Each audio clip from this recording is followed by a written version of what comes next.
everyone.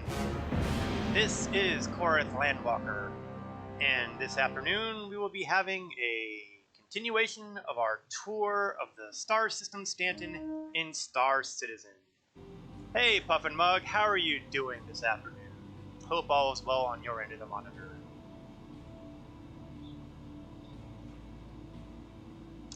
Now, don't be shocked if it takes me a short period of time to respond to any comments, because I think there's a disconnect between what I see on my second tablet monitor, for lack of a better phrase, and what's happening currently in the game. So sometimes I don't respond as rapid fire as I'd like. You doing okay? That's good, that's good. Hopefully the rest of the day will continue to be interesting for you. Interesting in the good way, not the bad way. I am presently lying down on the job here on the world of ArcCore, one of the 4 worlds of the Stanton system in Star Citizen. And I figured that last week I did a little bit of a tour of the Crusader area, the big gas giant, Port Olisar, the various moons there, and everyone's favorite hive of scum and villainy. And I thought I'd do a little continuation, kick around ArcCore a bit this time around. Now, unlike Olisar, ArcCore has a fully developed landing zone on the surface of the planet, Area 18. And this is the habitation unit you wake up in when you log in here. Nothing fancy, nothing exotic. It does have a bathroom of sorts. When these things become functional, it's going to be very interesting to see how they exactly work out. But not a whole lot in the way of personal amenities here. If you want to know who I consider the real winner of habitation units, it would have to be Lorville, because they actually have working coffee machines. Coffee machines that you can actually use to make the coffee and take a drink out of. Sadly, it's only good for 1 mug, because you can't put the mug back to make more coffee, so you win some, you lose some. Caffeine addicts can only get you so far.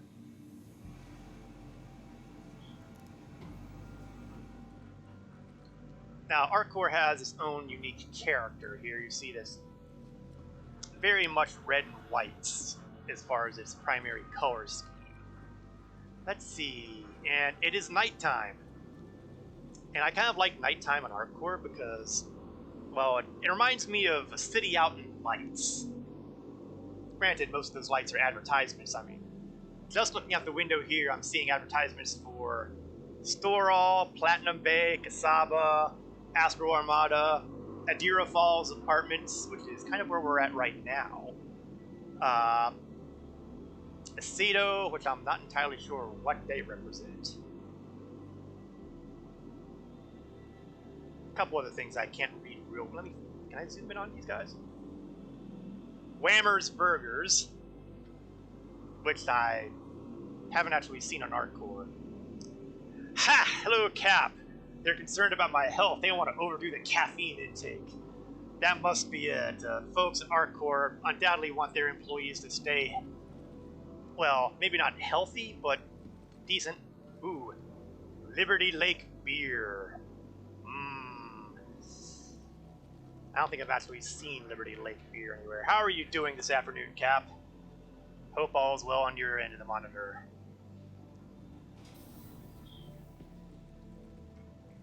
Now we've got 6 floors here on plus the ground floor.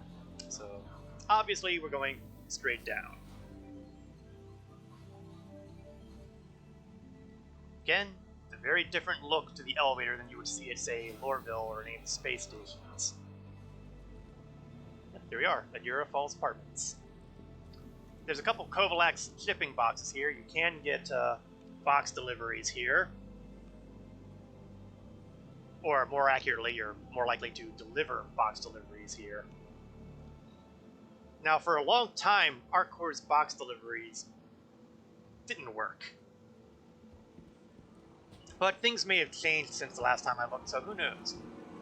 Now we're outside of the apartment area, and you can see that the City and Lights thing, it still applies all over the place here. Now let's see. My nutrition looks like it could use a little bit of help, so I'm going to take off the helmet here, and we're going to grab a torpedo burrito. Yes, unleash a payload of flavor.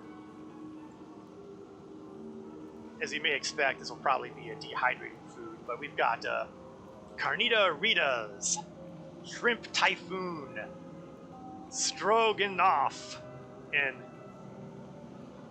Tilapia Verde.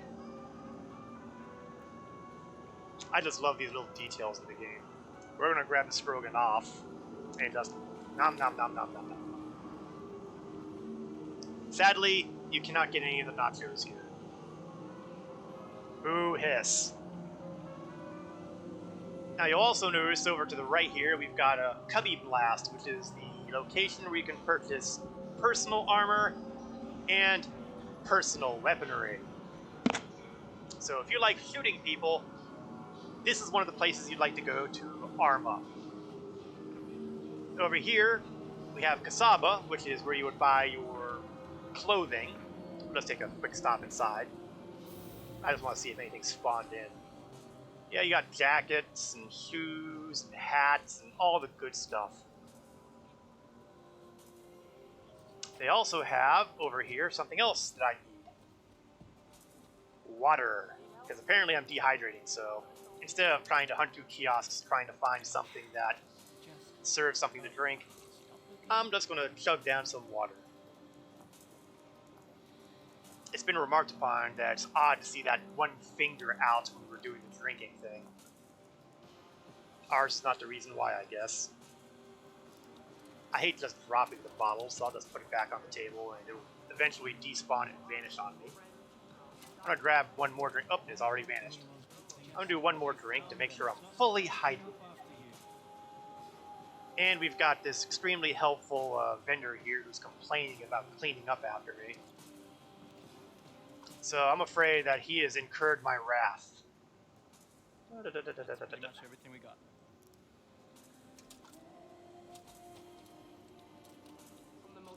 It's time for him to pay. Missed him. There seems to be a double throw when you try throwing things, which makes life really entertaining in a bad way if you're trying to throw something like, I don't know, a live grenade. Take my advice. Be very careful if you're using live grenades in this game. Throwing is still not quite where it should be. Oh, never noticed this. A map that actually doesn't do anything. Well, you know, it's all ambience sometimes. Now, there's a lot more to Arccore, but we're not going to do a major, in-depth wandering session around here today. I'm just going to point out a couple of the points of interest. And luckily, most of those points of interest can be seen from here, Arccore Plaza. Over to my left is the I.O. building. The I.O. building, if you go inside and take the left stairs and go through the left elevators, will take you to another weapons shop, Center Mass, where they sell nothing but weapons, whether it's for ships or for personal use. So if you need guns of any kind, Center Mass is the way to go. On the other side of the plaza, we have the Trade Development Division. If you're a cargo hauler, this is likely to be one of your major stops because they buy everything. So if you go to an outpost and load up in cargo, odds are high that you're going to end up here, at least if you're wandering around the Arccore planetary system. One more place that's kind of worth pointing out here. Oh, we also have this, the medical unit. It doesn't actually do anything right now, but medical gameplay is supposedly beginning to filter in sometime this year. So there's every possibility that one day, possibly this year, these doors will open. Finally, over here we have the G-Loke bar, where, you know, you can buy alcohol and drink and do all those unhealthy things.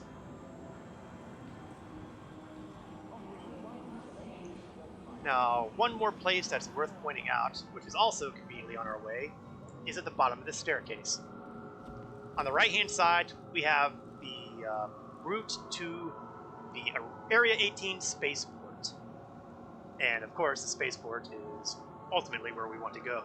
But on the left-hand side, we have a closed-up area to the convention center.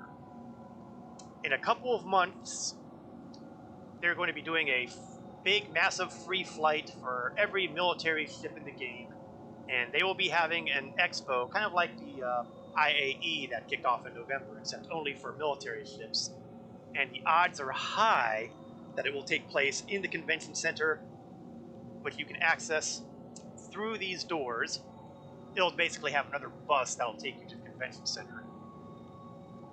That said, you can also get to the convention center via the spaceport, so it really depends on whether you're coming from out of system or in system. If you're just logging in, you'll take that left exit and take that bus. But we are going to be taking this bus to the spaceport, which is conveniently right here, if they open the doors. There we go. ArcCorps is one of those few locations where public transit has never given me a problem. I've had trouble being stuck in the trains at Lorville. I've had trouble being stuck in the capsules at Microtech. But ArcCorps has always been good to me. And while we're going here, we can take another look around. I mean, there's Center Mass advertisement, Dumpers Depot. Yeah, they have one of those here too. I just didn't go around there.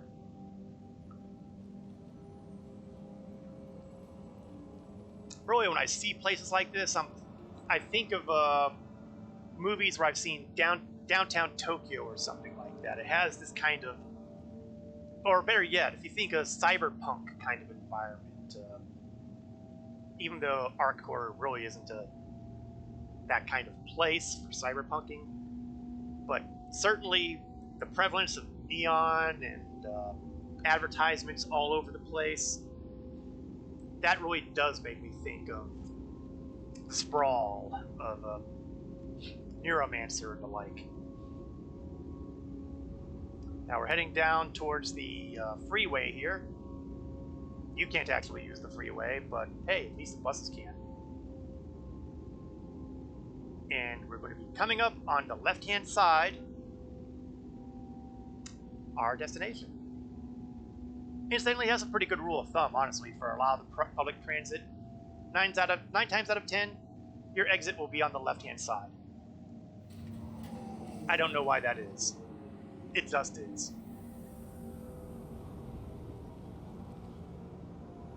But you'll see it with Lorville, you'll see it on Microtech, you'll see it here. Very rarely do you have an exit on the right-hand side. Now here we are at Riker Memorial Spaceport, which I am made to understand has nothing to do with Commander William Riker. So, no, that is not a homage towards him. At least nothing that anybody's admitting to. We have the fines terminals here if you're a bad person and you've gained some fines for trespassing or something like that. I'll just double check to make sure that I'm clean. I am clean as the driven snow.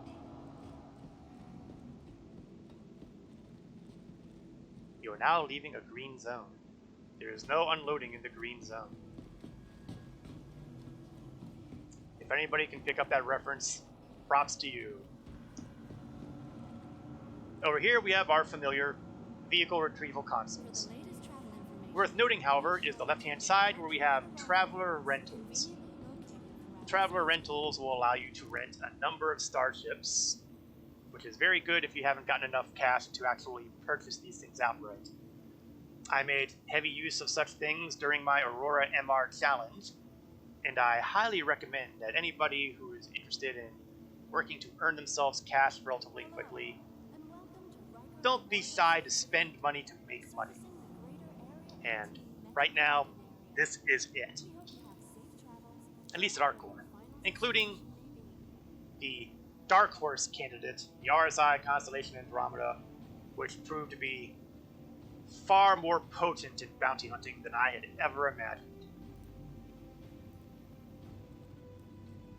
Alright, so we're going to pick up a starship and begin our system tour. Because we are doing a tour, we will be grabbing the 600i touring because, hey, it's in the name.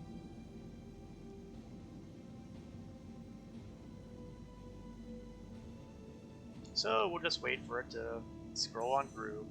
Hangar 7. A word about ArcCore's hangars.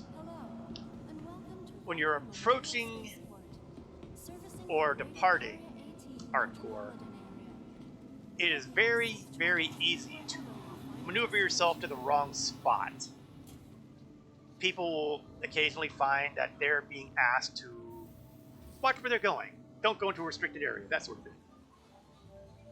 And if you go too far into it, what happens is that the autopilot takes over, theoretically, to put you out of harm's way.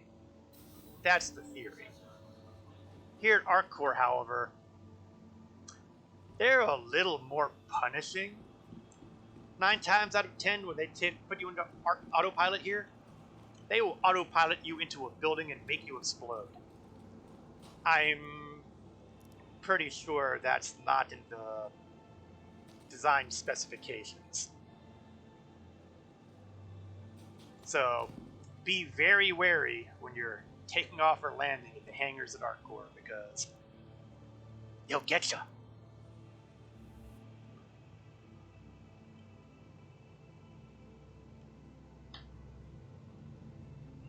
You can see that the hangar here at ArcCore, again, can be differentiated from the hangars that you see at, for example, Grim Hex. It's got a very distinct color scheme here, kind of factory-like, and that's actually a pretty good description for the world of ArcCore in general. First, I'm going to try to get in my chair. There we go.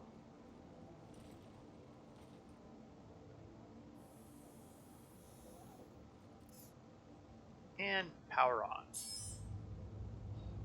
Now what I'm going to do, because I'm always interested in looking for an excuse to go to the various locations here, we're going to take a look at the delivery routes and see which one will give me a wide variety. Because I want variety, and I prefer not to hit one of the Lagrange destinations. Area.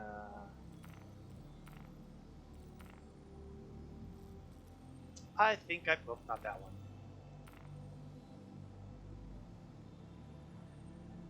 I think this one will be good.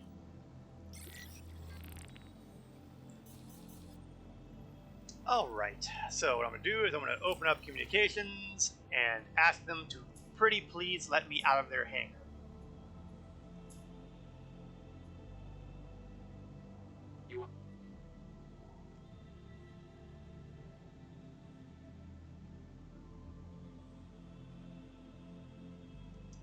$600i is available for,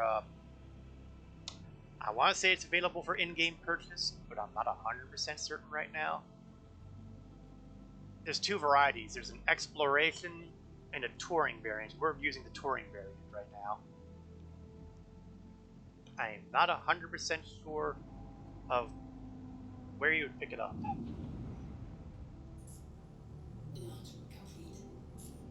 Alright, here we go. Up, up, and away. And look!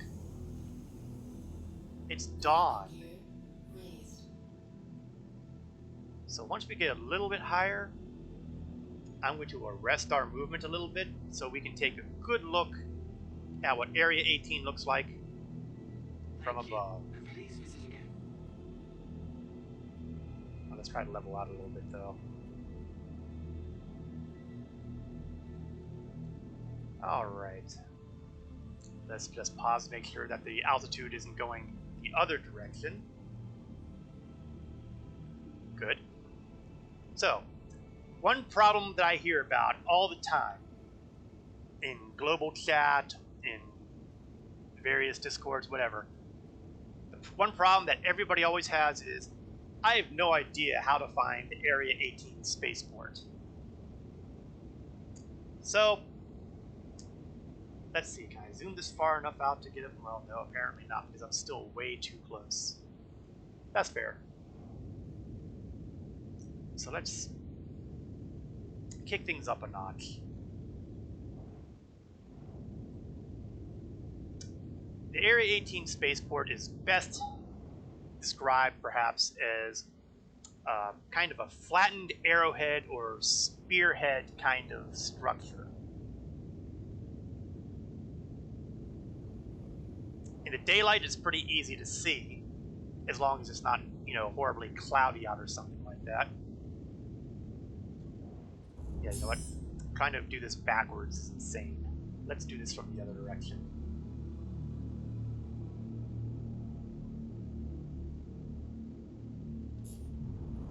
Upwards and outwards.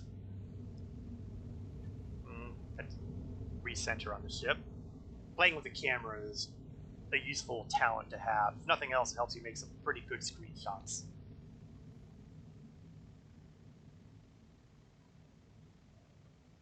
Farther, farther, farther. Okay. Let's increase my angle of ascent. Because I think you'll understand what I'm talking about a lot better. Okay, there we go. So I think you can have a better idea of what it might look like from a distance here. That should give you if you look for this sort of building, you'll be able to find it kind of easily. It depends a lot on how much haze there is in the air. Sometimes it's a little hazy out, and well, it becomes difficult to see anything. Now I'm going to play around with my exterior view a little more here, and actually let's level off and see if I can find the convention center from up here.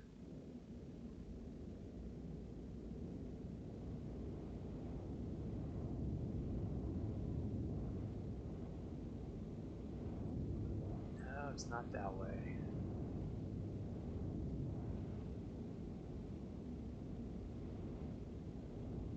Yeah, I want to say it's somewhere in this direction, but I can't nail it down because, again, it's a little hazy out. Now, the one thing you'll notice is I've done my little 360-degree turn thing here, is that this is a pretty big city. The truth of it is, it's all a big city. The entire world of ArcCore is basically paved over. If you think of Coruscant from Star Wars, or maybe even Trandor from Asimov's Foundation and Empire books, that's not a bad description of ArcCore. The difference here is that ArcCore seems to be more of a factory world than a city world.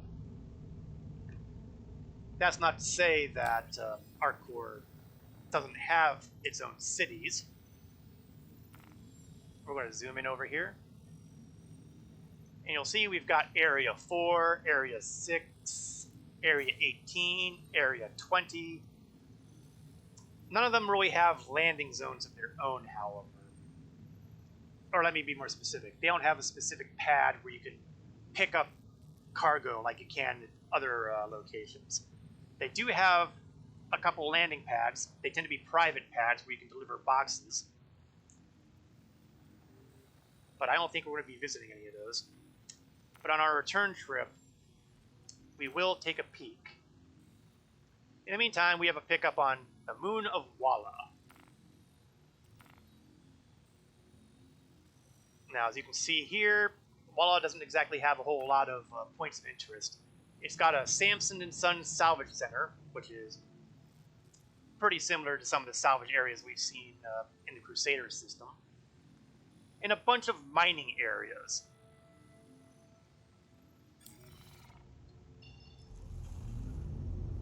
So why don't we just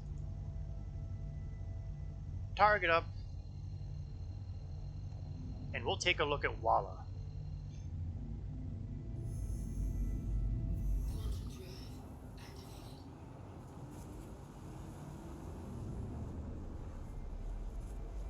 Again, the 600i is not the speediest starship, and it has to be the most ludicrous starship to do box delivery in, but hey, if you got a tour,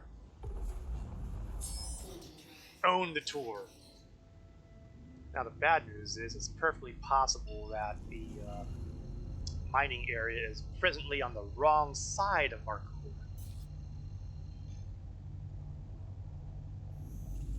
I believe I am being stalked by Cap, because that would be one hell of a coincidence to have ships showing up so close to me twice. It's one of those stream sniper people. I'm not important enough to stream snipe. And yes, it would be on the night side, wouldn't it?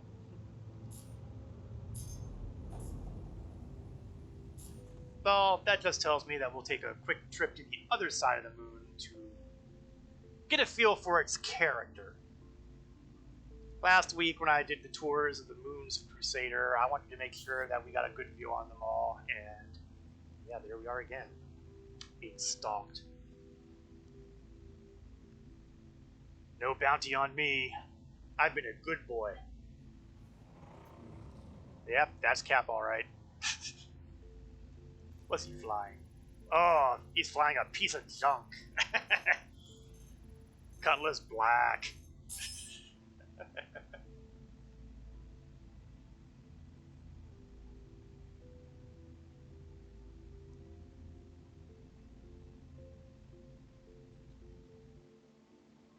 Yeah, it's a little dark out, so can't really get a good look. And I'm not entirely sure if I put my spotlights on yet or not. Well, I'll find out in about, 1 kilometer, because I'm getting way too close. In fact, I'm getting way too close to the ground. Hit the brakes, hit the brakes, hit the brakes.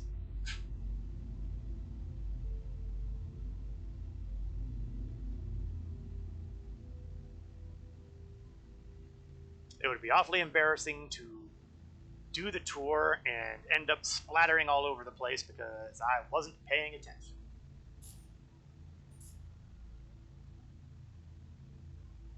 Okay, cut throttle, lower. And okay, we can see one of the landing pads. That's good enough for me. I could have sworn there were 2 here, but maybe I'm mistaken. Not all landing areas have multiple pads. Some only have 1. Drop landing gear. Landing gear deployed. And begin our descent. And hope that I don't miss too badly. Complete. I missed completely. Okay, let's hop up a little bit. Go closer, go closer. Go down, go down.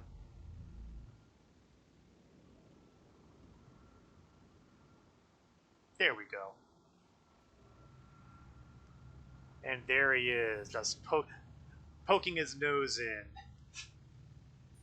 Engines The good news is most of the mining areas on Walla are armistice zones, so you generally don't have to worry about people like Cap opening fire on you at random in here. That doesn't mean he can't say ram you. Oh, and actually, now that I look at it, he's in a Cutlass blue, not a black, because he's got the old sirens on. Yeah, he can still run me over. He can still do the pad ramming.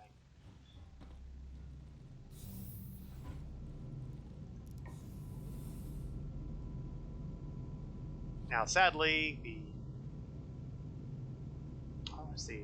Do I want to try that? I think what I'll try doing this time around. Last time when I had to do the box delivery things, I would put them up here one at a time. I think what I'm going to try to do is I'm going to try to load them all in the elevator and take them all up at once. Now, as you can see, my survival estimate is down to 13 minutes. We are on a cold moon. Lighter gravity, so, you know, we can make these death-defying leaps. Not to mention drop from larger heights without having something horrible happen, like dying. You know what? I wonder if I still have... No, I don't think I have cargo in here anymore because the thing despawned on me one time. Just for giggles, let's see what's on their trade terminal.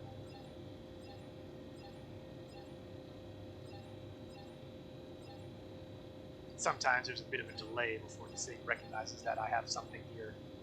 0. Oh, so I must still have cargo on here. Nope, I'm sorry. I'm mistaken. It's telling me my empty cargo space is 16. I can actually load up with acetine, which is a decent, of course it's only giving me 2 standard cargo units. Trading has taken a big beating with the last couple of patches. We keep hoping that something will be done about it, but still waiting. So I am putting a colossal, roughly 7,000 credits into this, so obviously I will be making huge profit. And I'm getting a transaction error too, which makes life even more entertaining. One more try, then I say the heck with it. I don't need your cargo that bad. I noticed it gave me less this time, so I think that maybe it was not accepting my... wasn't recognizing that I filled some of it with the acetine already. There we go. I've invested 7,000 credits into this cargo run. So if I lose my ship, oh no, the bank will be broken. I really need to work on this sarcasm. It's one of my many character flaws. And speaking of potential issues, got Cap playing around with an M50 Interceptor. Possibly the fastest starship in the game right now, and it looks like he's been messing... No, I don't think he's been doing that. I think the elevator occasionally likes to close itself up. Which is going to make things very interesting, because I want to start piling boxes on the elevator.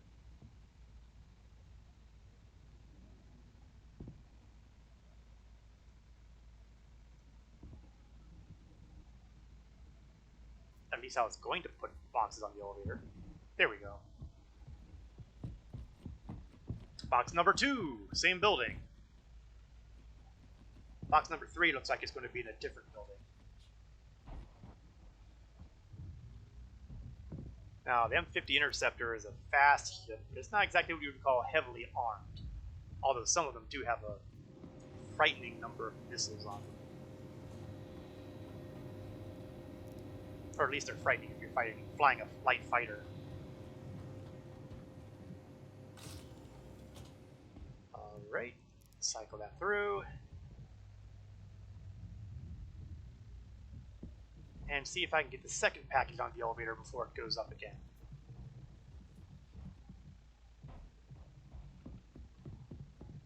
I don't think I'll get the third one over here before the thing goes up. It's going to make life really, really interesting.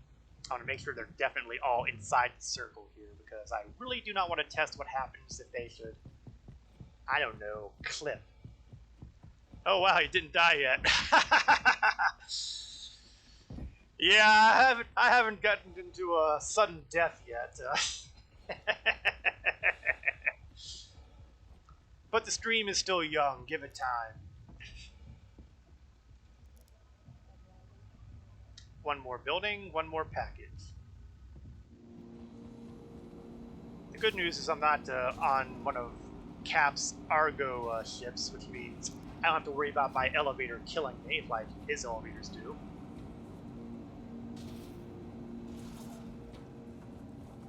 Open sesame.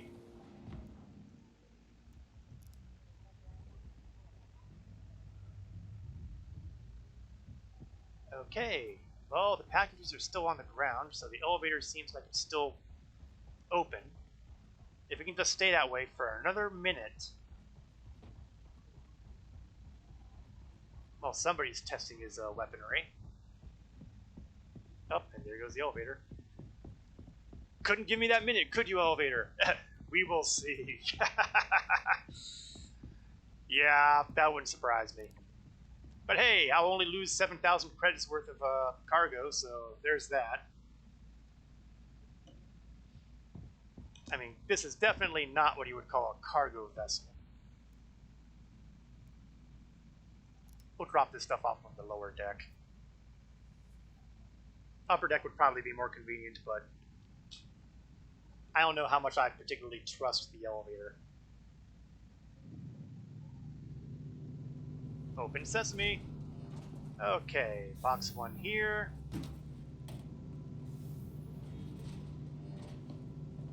Hey, did I say you can close the elevator? I did not say you can close the elevator. Must be a comment.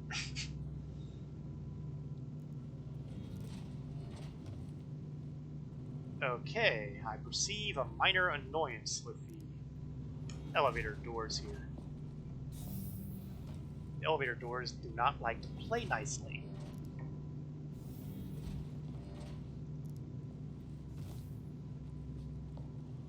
There we go. I managed to get that one without being closed on. Oh, right. All cargo boxes are on board. Now, the next big patch is going to be having some interesting changes to these cargo deliveries. Well, let me rephrase that. Possibly these cargo deliveries. Some cargo is going to be volatile. Some of them will be, which means they will blow up under certain circumstances. I think the technology was basically introduced with the recent Xenothreat event. During the Xenothreat event, you had to load some cargo onto ships and take them to the Jericho port. And some of the cargo boxes would explode if you went into quantum travel. And some of them had a timer, so they would blow up after some short period of time.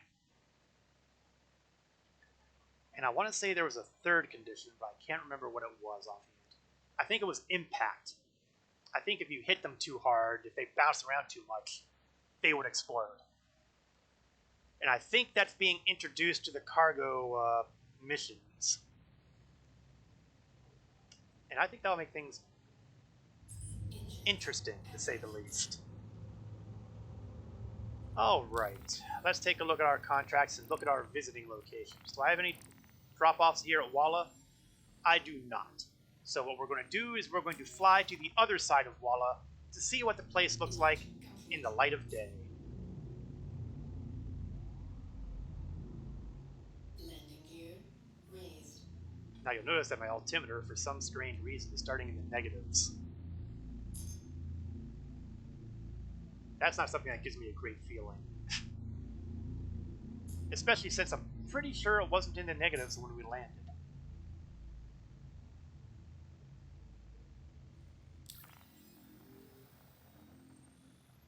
Let's see. I want to go on the side of... Okay, I want to go on the far side, which makes sense. But there doesn't seem to be any obvious... Okay, maybe the Samsons and Samson and Sons may be the way to go here. It may be just a salvage area, but it might be on the right side of the moon here. No, I can't seem to target it. Well, that's fair. Luckily, moons have a smaller atmospheric envelope, so I should be able to... So that's how it's gonna be, is it, Cap?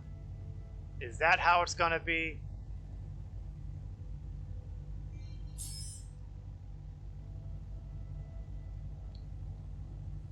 Maybe I need to check something here. Just as a point of information. No bounty on Cap yet.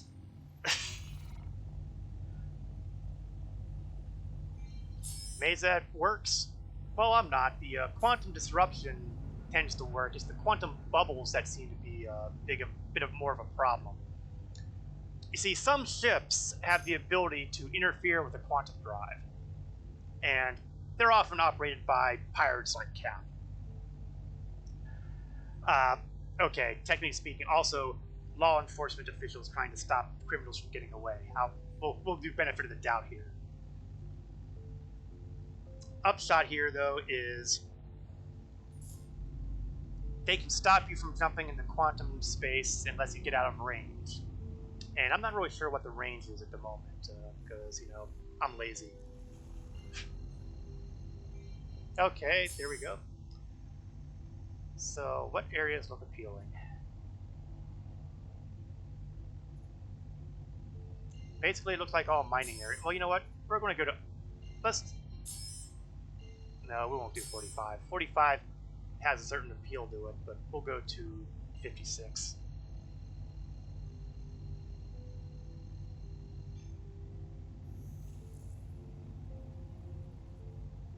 Honestly, I just want to get to the side that has sunlight on it.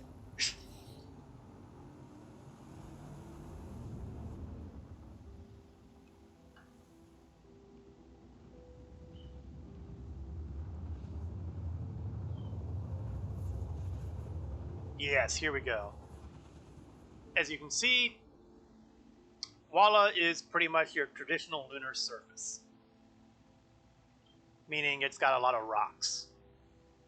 Quantum drive deactivated. It does seem to be lacking a bit in craters, at least on this side. So we're looking mostly at just mountainous formations. Or maybe it's that these craters are so old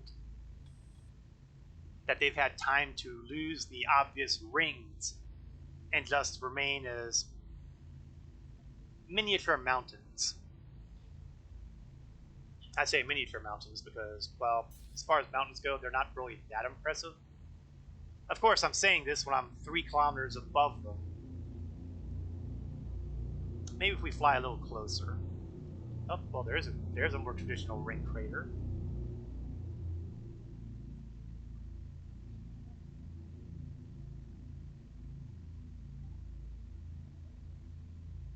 So Walla really doesn't have a whole lot in the way of what you would call tourist destinations. Samson and Sons has a no questions asked trade terminal, but that's about it. I don't believe that they sell anything there. Getting a little closer.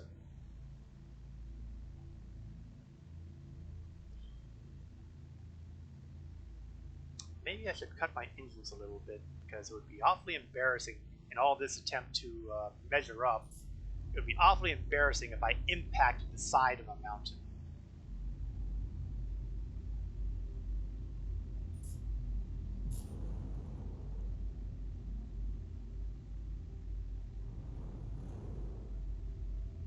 Well, as you can see, it's a lot more impressively large the closer you get to it. Yeah, there we go. See that? And I'm just a tiny little person inside there, so you can see that this mountain might actually qualify as a mountain. Although not as harsh as some actual real-life mountains are. They haven't put in coating that would make them likely to drop avalanches on you or anything like that. But you saw how large this ship was when I was outside of it, and you see how big this rock is next to this ship. It's big.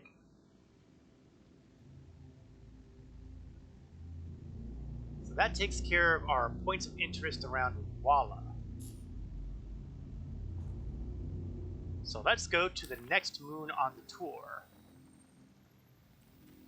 If my map will actually cooperate with me. There we go.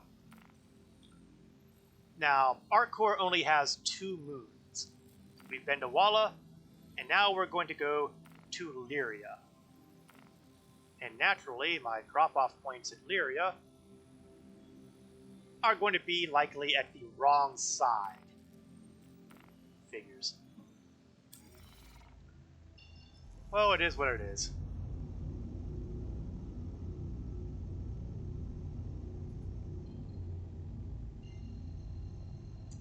So what does the moon of Lyria have in store for us? Quantum drive activated. One of the little bugs that happens sometimes when you get out of your seat and get back in it, sometimes your radar vanishes. It's a pain in the tuchus. You can get it back if you turn the power on and off, usually. Not always, but usually. Quantum drive deactivated. And the time to do it would probably be right now before I get in the gravity well. There we are. Much better. Breaching shepherds at your service. Core system operational. Now you can tell from the coloration here that Lyria is likely to be a similar kind of area as Walla was. Quantum drive activated. Quantum drive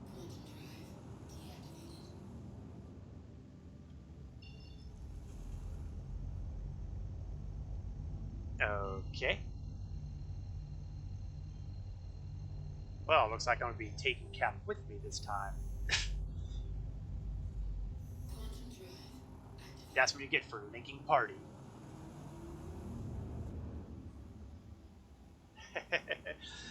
Yes, I pulled him along.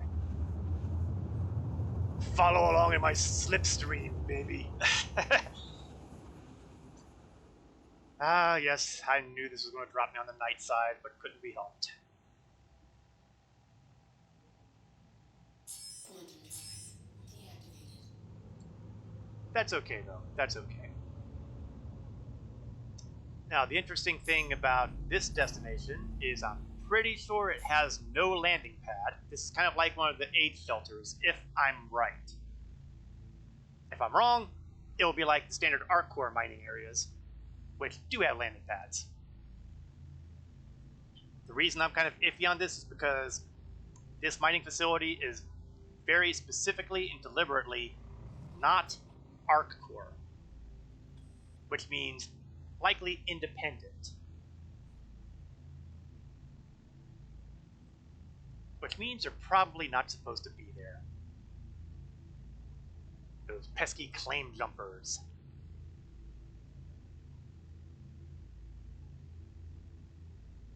Let's see, we are at 7 kilometers and closing pretty fast, actually. Maybe a smart person would slow down now. Why don't we do something like that? Because it would be embarrassing to bounce off the surface of the planet, especially when it looked like there may be a mountain between us.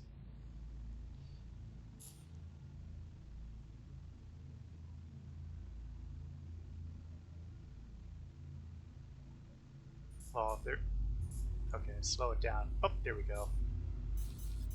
And it looks like it is on the other side of the mountain here. There we are. And thank you, Cap. It does not appear that they have an official landing pad, which will make life entertaining because this is a... I don't see any mines here.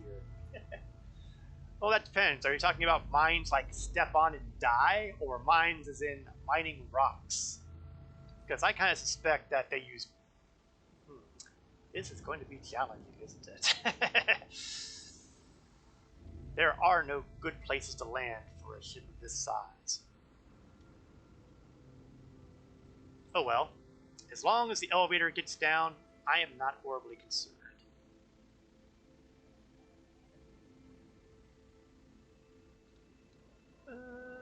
Wobble, wobble, wobble.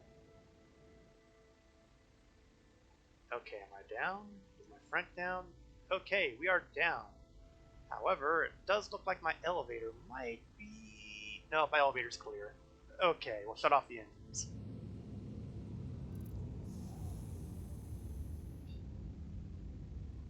If I want to share, I can get the box for you and transfer the cargo in space. I don't think that'll be necessary, Cap. I think that we've got this.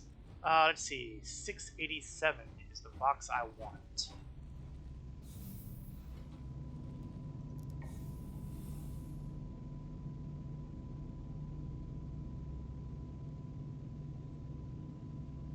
You know, when the folks at Origin designed the 600i, I don't imagine they ever expected that anybody would be using them for box deliveries.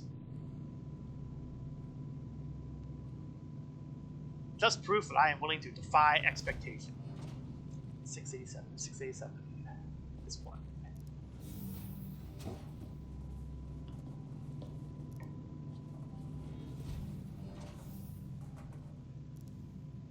And down we go. Now, as you can see, the temperature is once again cold. But not quite as cold as it was over at Lyria. Looks like it's a little high. Hopefully I should be able to jump, however, because I do have light gravity here. Yes, I noticed the salute thing, but I can't really return a salute when I'm holding a big box in my hands. So, where did they hide the ramp? Here we are.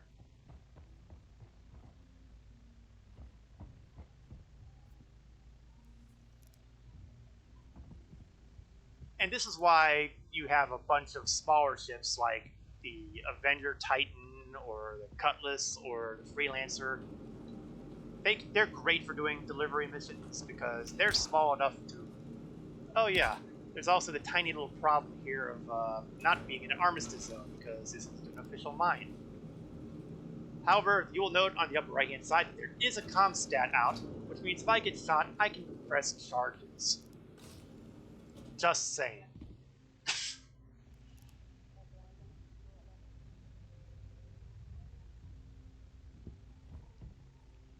But yes, that is a nice observation to make at places like this. That's what happens when you go to places that are not official.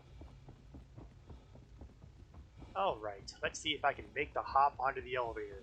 Can I make it? Or will I miss completely? Oh, I made it first try. I did not expect that to work. Hopefully the next box will take us, you know, where there's sunlight. If not, well, there are other ways.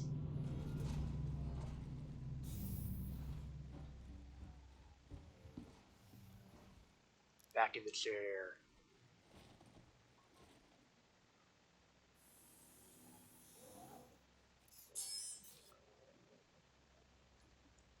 Engines active. Launch complete. I'm kind of amazed that the ship didn't tip over, but then there's not a whole lot in the way of weather on Landing gear. Lyria here.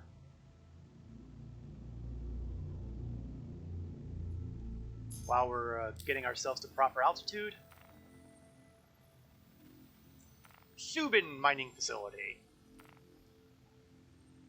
Now the folks at Shubin are what you would call legal, for lack of a better phrase.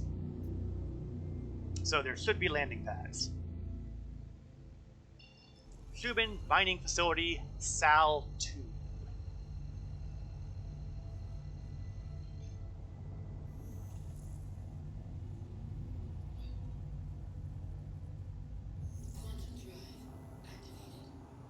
Now, if we're really, really lucky, it'll be on the light side of the moon.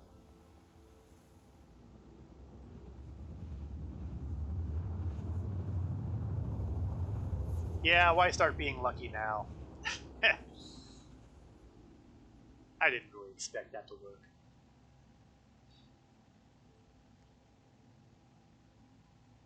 Quantum drive deactivated. Alright, we will make our approach, preferably right side up.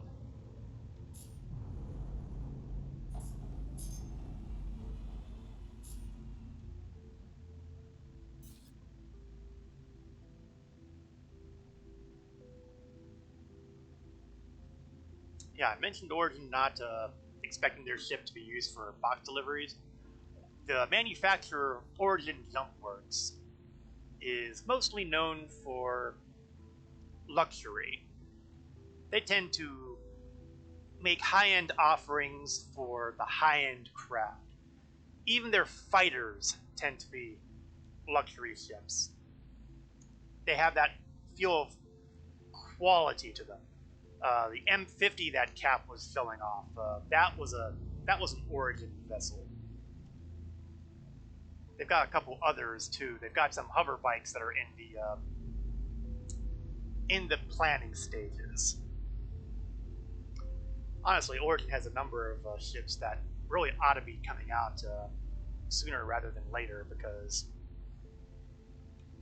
it doesn't seem like it would be all that hard to do. Of course, I say that having nothing to do with game design, so I'm the wrong person to be making that kind of comment. Alright, we are on approach. Let's drop down the landing gear. Landing gear deployed. And let's see what they've got in the way of landing pads. Looks like they've got at least one. And you know what? I think I'm actually aligned with the one I want to land on. That's freakish.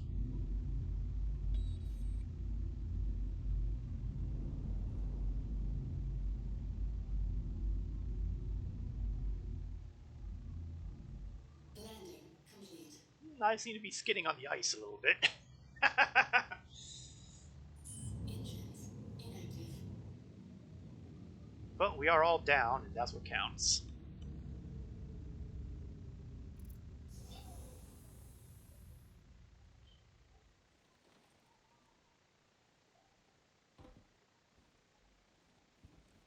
So we are going to take a quick peek at what package 289.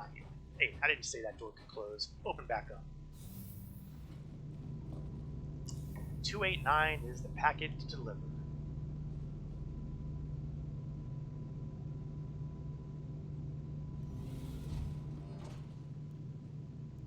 Lower deck, please.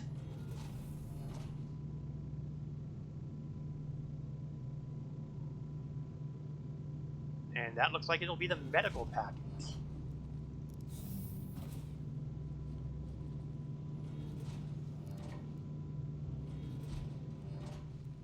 So clearly somebody here needs medical supplies. Of course, for all I know, we have a human heart in containment in here. I'm not going to rule that out. Now, as I mentioned, we are at Shubin, which is more official. It has landing pads, and if there are landing pads, then you are usually in an armistice zone.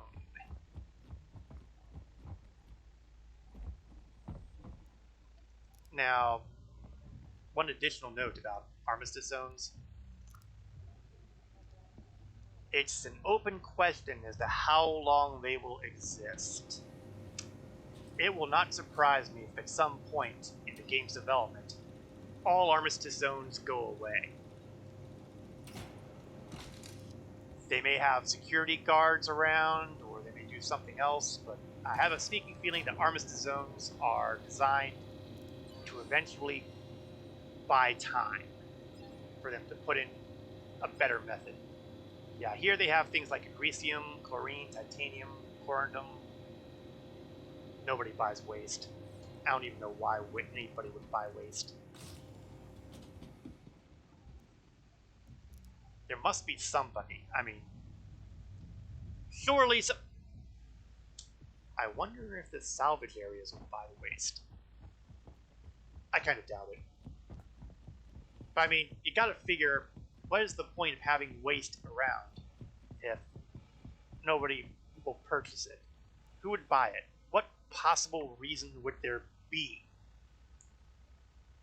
There isn't.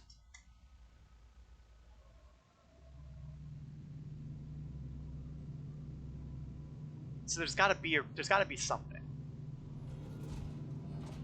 It's just something that's apparently not available yet. Oh, words I've said many times. That gameplay does not yet exist.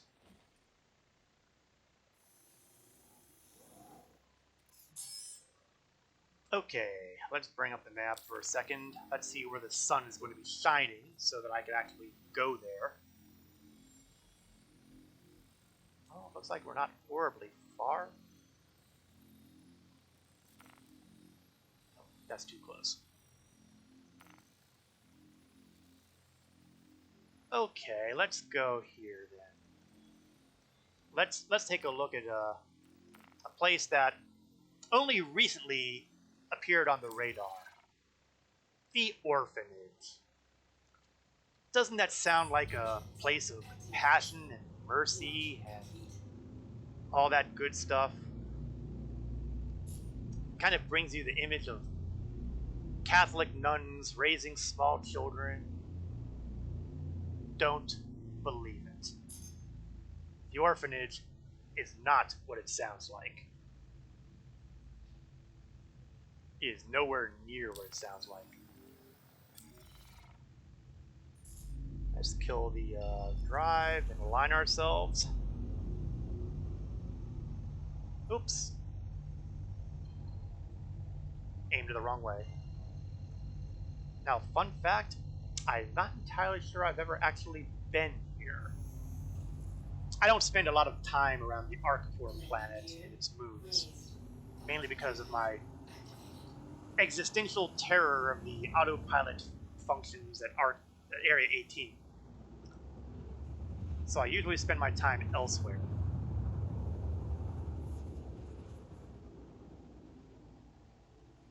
Okay, now what we have here is a very different, I mean, it's still moon-like, but if you look at the surface, it kind of gives you more of a feeling of frosted over than it does just straight rock.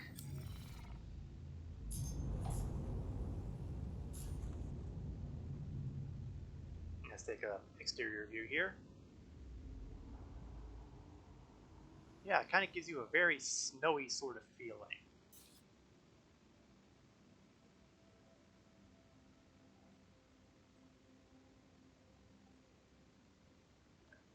One thing that you'll notice about many of the planets currently in Star Citizen is that you don't exactly have tropical spots. Oh, and there he goes, flashing right on by.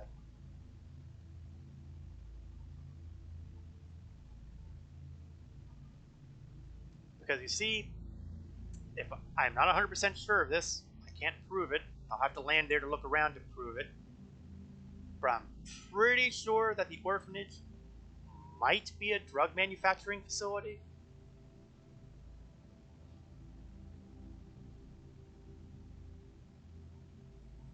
So we'll just take a quick peek. I mean, I can't pick any of them up since I've already filled up my cargo bay with stuff. My huge 16 standard cargo unit cargo bay, which I don't even know where it is.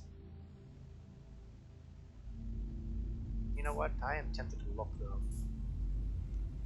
Okay, hit the brakes because I'm going to impact something if I don't. As you can see, the building is a very tiny one. Just one little building there. Shields under attack. Shield's under attack. Someone's shooting his hand weapon at me. Let's see, am I landing on... Oh, landing gear. Yeah, that would help. I'm going to land at an angle. But the good news is I seem to not be on any rocks. The bad news is, well, no, I think I'm okay.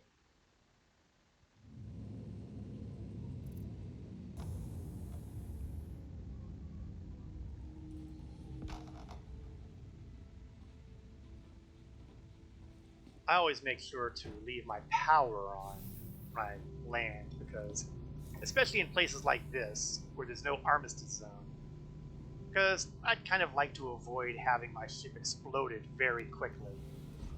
Now, that said, depending on the ship involved, it may still blow up pretty quickly. The 600i is not designed for combat operations. It can fight, but that is not its reason to exist.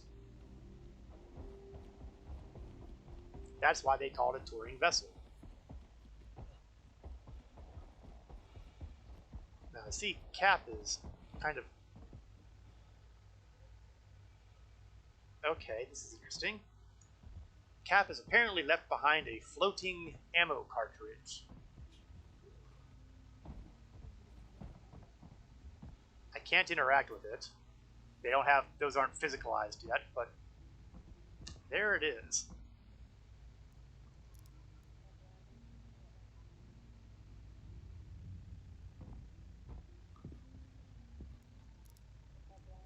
Very, very strange.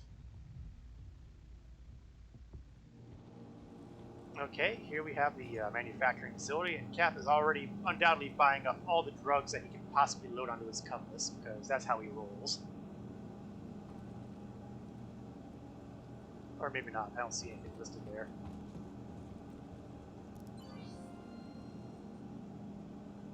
So, do they sell anything here? Let's find out. Yes, here we go. Some of the famous drugs. We've got Altrucia Toxin, we've got ETAM, and we've got SLAM. Now, I don't know if they buy anything here. Probably not. Just for giggles, though. Let's see if there's anything on my ship that they'd actually purchase. Yeah, I didn't think so. So, if you were the kind of person who likes to run drugs like Cap there, who, as you can see, is already holding a nice big box of, well, it doesn't really say on the label, obviously, because who would want to label these things and be automatically nailed down as a drug runner? But suffice it to say, we are looking at definitely very illegal materials here. Which means that if he gets scanned down by security, where'd he go? He didn't just leave them, did he? Oh, you want me to help you load them into the airlock? How many of those things do you have there?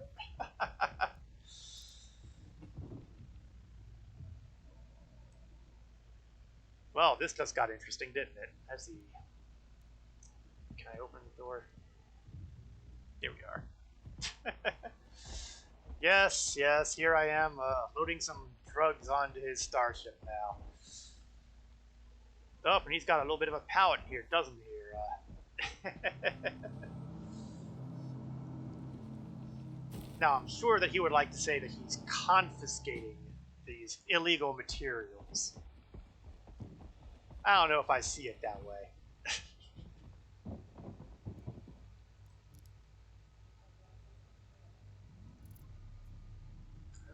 Why am I seeing blurry stuff? Looks like I gotta step inside to pick them up, and if I'm gonna step inside, that means it's gonna make me close freaking doors. Natural. Oh, no wonder it closed. He opened up. I gotta recycle the stuff out. Oh, right. Yeah, good point. I keep forgetting that we have those available. They can actually work on a gravity well. Cap rightly points out that I'm basically doing this the hard way because of a handy little device called the Grey Cat Multi-Tool, which I have apparently just thrown onto the surface of the moon. Get back here. Cripes.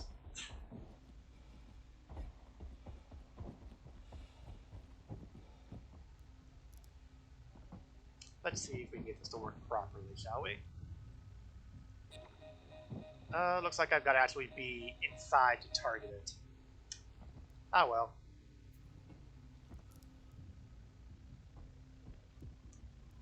Makes a certain amount of sense, I guess.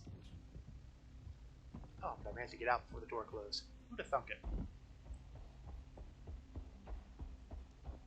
Yes, well, the tractor beam idea would have been a good idea if it would let me pick it up from the airlock and go from there, but apparently the tractor beam has its limitations.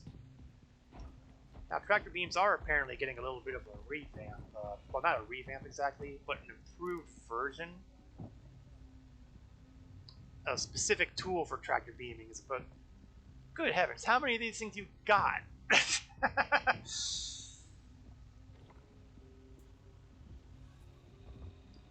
Apparently, Cap has lots of drugs to transport.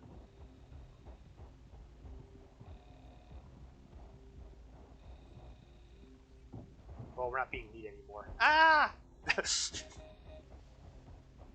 He's throwing crates of drugs at me.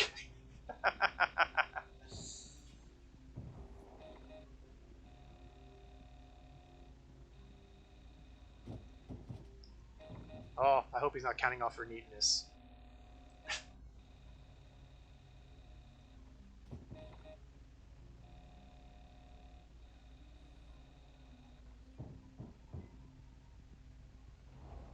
Now, hopefully that is all of them, because, good lord, how many of those crates do they have in here?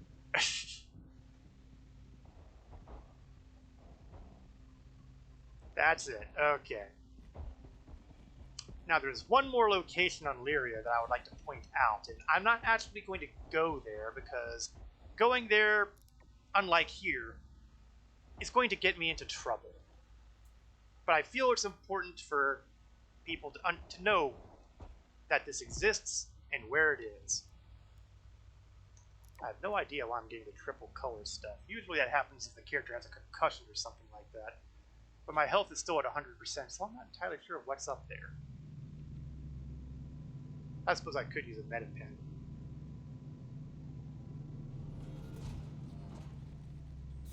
But I can't bring myself to do that. Chair, into the chair. I should not be seeing the options to do other things while I'm sitting, trying to get into the chair. I will bring up the map once again. I will try to bring up the map once again. Here we are. Lyria is the location of one more... That's not Lyria. Let's try this again. Lyria is the location of one more point of interest. And that is... Drumroll, please. Security Depot Lyria 1. Which, ironically, is not far from where we're at. That's kind of funny. The Security Depot is the location in the ArcCore planetary system where you can hack away criminal status, much like the security post Karia over in Crusader. The difference is this is in a bunker on a planet. Well, on a moon. And usually there are armed security guards there, defended by at least one, probably two, maybe even 4 turrets. So if you're planning on clearing your criminal status and you don't want to go to the everybody knows your name Karia, Security Depot Lyria 1 is a viable alternative. If you're an escaped prisoner, it becomes a little more problematic because of the cold here. But it is a viable alternative. It does have a much more limited area for people to start shooting you in. So, the downside is that often you will have to kill people to get in, which will add to your crime stat. So, it is an option. It exists. Keep it in mind. Okay. Private landing pad at Area 18. That's our final drop-off destination. Let's power on the engines. Engines active. Launch complete. But before we go to Area 18 itself, there is another location that I want to show off. And we're not going to really be making a long stop there, but I do want to stop there. Is by Genie Point. You see, every planet has a space station that's relatively in geosynchronous orbit around the major landing zone. Let's see, Cap tells me that we were loading Revenant tree pollen. Oh, I don't see that very often. Was that from a mission, or was that just lying around? Quantum drive activated. I have no idea what that sells for. Landing gear raised. He made a colossal 162 Alpha UEC. No, I don't really need a cut on this one. I'm willing to let you keep the profit for that, and I will continue with making the profit from my box delivery mission, where I will make a massive 8,000 UEC.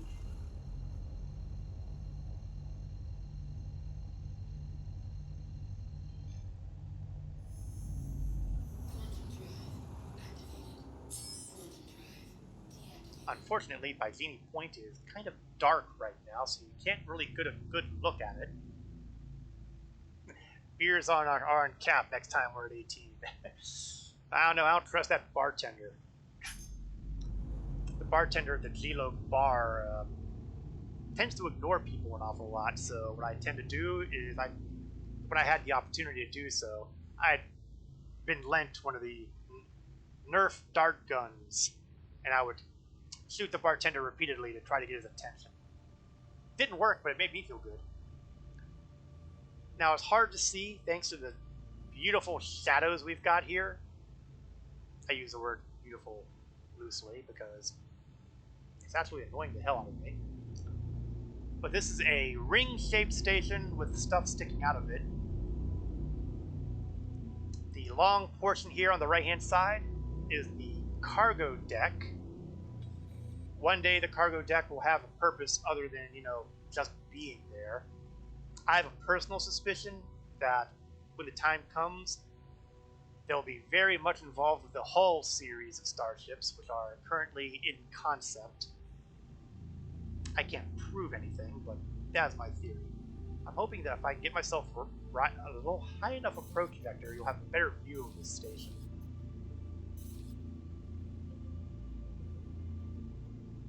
And there we are. The station can handle large ships, like, say, this one, in one of the hangar bays, which you can see right alongside here. And it's also got landing pads for smaller vessels. What it does not seem to have, which is kind of surprising because I was sure it did. Oh, there we go. But all the way on the other end there, we have docking ports, which do not yet work.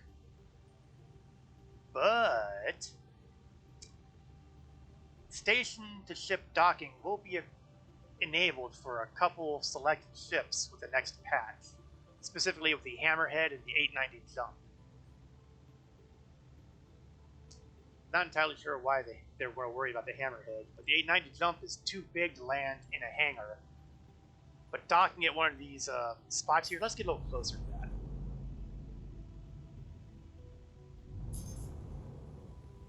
These docking ports, incidentally, are large enough to accommodate even an Aegis Javelin.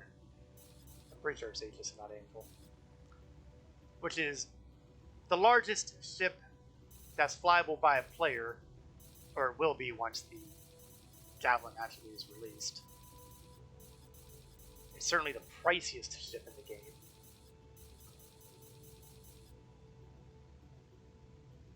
But these docks will handle ships the size of the Javelin and the Idris.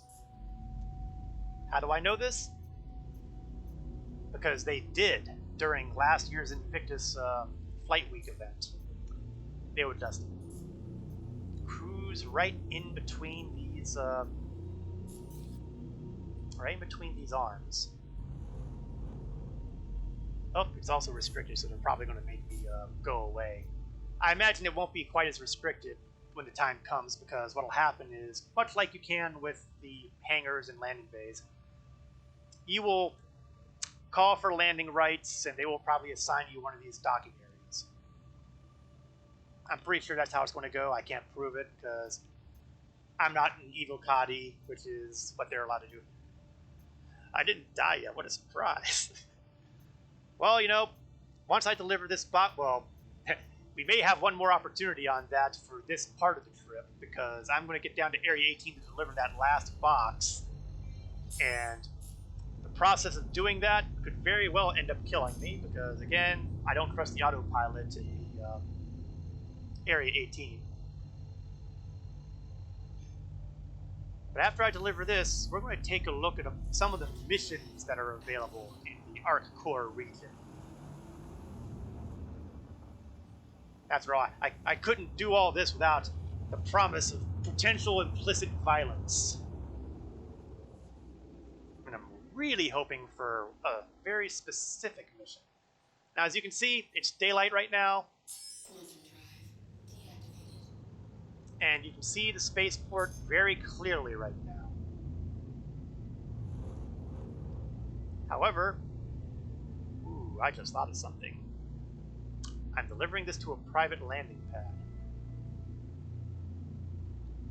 And I am not at all certain that the private landing pad is big enough. It's also 40 freaking kilometers away. That's annoying. Is there a... No, there's not. Okay, so we get there the hard way. This is going to be interesting, because I don't know if the private landing pad is large enough to accommodate a 600i. We may get that death yet.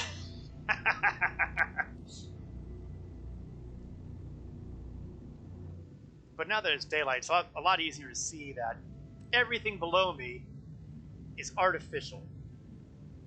Even the open spots, that's sheet metal. Our core is very much an industrialized sort of planet. I'm going to say that I have never seen a patch of bare ground in our core. Now, maybe it's because I haven't explored it all that thoroughly. But I've done a bit of flying around here, and I've yet to find a patch of ground that isn't covered by some sort of metal.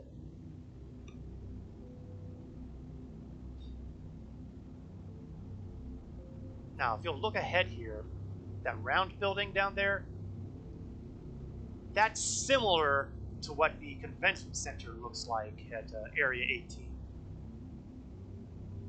That's not the convention center, I'm pretty sure, because for starters, it's way too far away. But it is certainly a convention center, probably. Or something. We'll go with or something.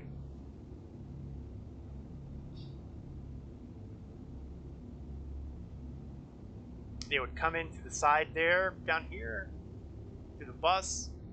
It would drop them off somewhere around this ring, inner ring. But that's what I know. Let's level off a bit, because if I drop too low, chances are the autopilot issues will start coming up, and that would be a bad thing. The autopilots here are almost as homicidal as CAPS elevators.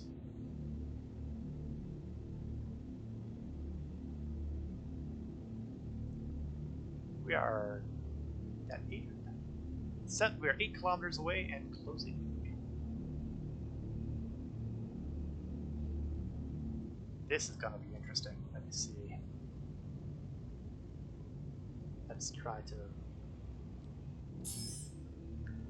I might have to do something really crazy, like hover at just the right height, so that the bottom of the elevator will hit the ground. Because this is normal gravity.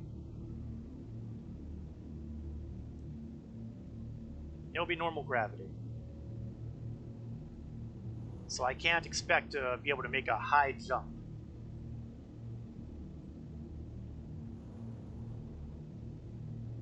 Oh, this is going to be entertaining in all kinds of ways. You know what? Actually, that looks like it might be. Maybe not. No, it's worse than I thought. For a minute there, I thought it might have a large enough pad, but it's actually 2 pads, not 1. Oops, I can't do that. I can't go into the direct approach, because the direct approach will get me killed, because there's a big antenna tower thing in the way.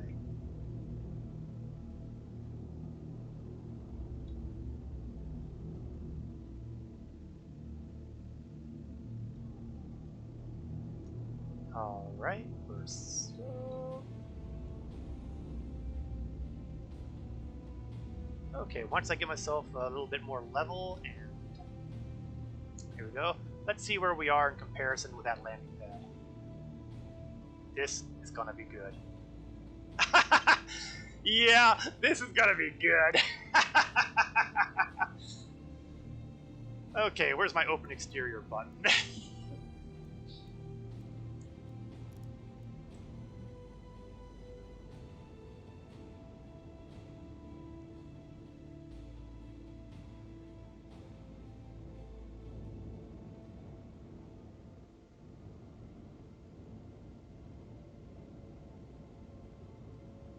I was kind of hoping that the elevator itself would deploy, but it looks like so far just the rails have come out.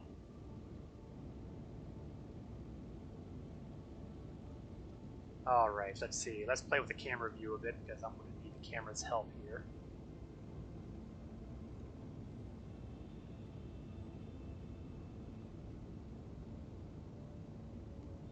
Okay, the good news is I think we're good there. The bad news is I need to get out of the seat and pray that the ship doesn't drift or do something horrible. Lesson of the day: don't do box missions in a big ship.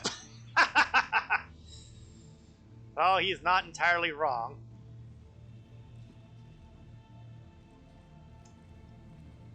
But I've done this kind of thing before, and I will do it again. I remember when there was that glitch that was preventing me from delivering a box to an outpost on a moon because the glitch had the stairs literally higher than you could jump up. So I went through a great deal of time to make a starship fit on the stairs so I could go off the ship onto the stairs and deliver that box mission. It took me far longer than I want to even talk about to get that box delivered, but I did it. And now let's see if I can do the impossible again.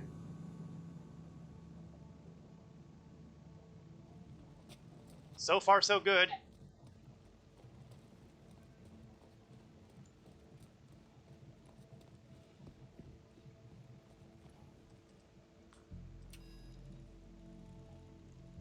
Oh, that ship does not look like it wants to stay put. Place a box, we're not even going to wait for the thing to run, to pay me off or anything. We're going to get back on the ship now before something horrible happens. If, in fact, something horrible has not already happened.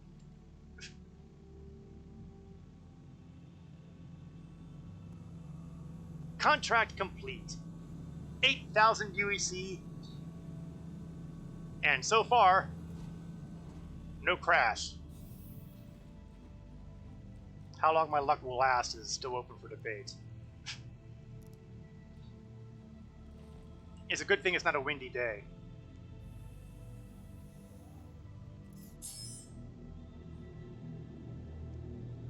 Alright, now that we have accomplished the impossible by delivering this box without,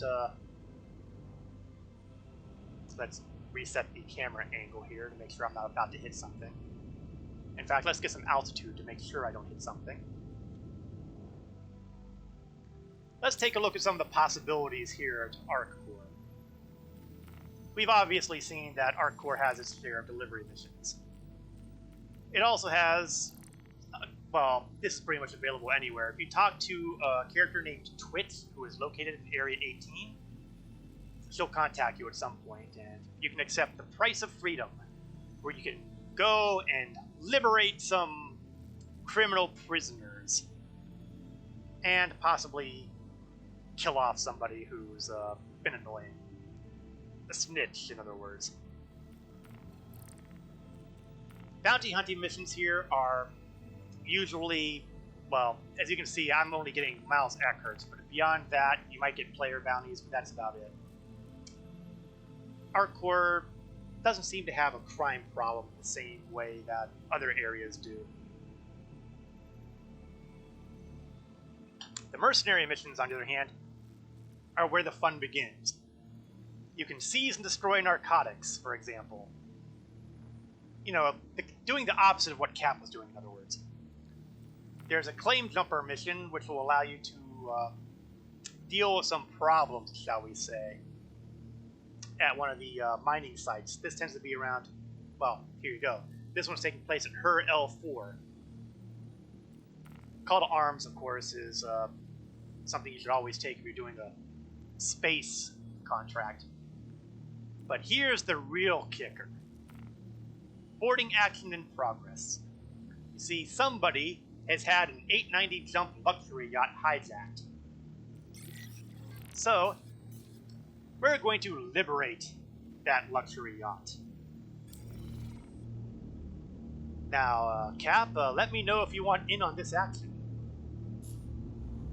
This can be done solo, but can also be done with friends.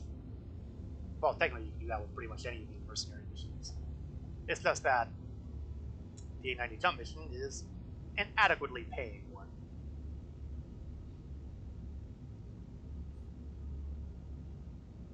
So we're going to rise out of the atmosphere. Use up most of your ammo shooting at my ship. I have no sympathy.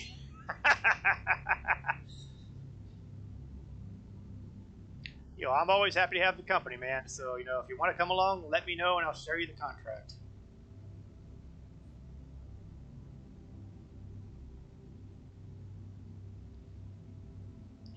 You can always use the guns dropped by the bad guys.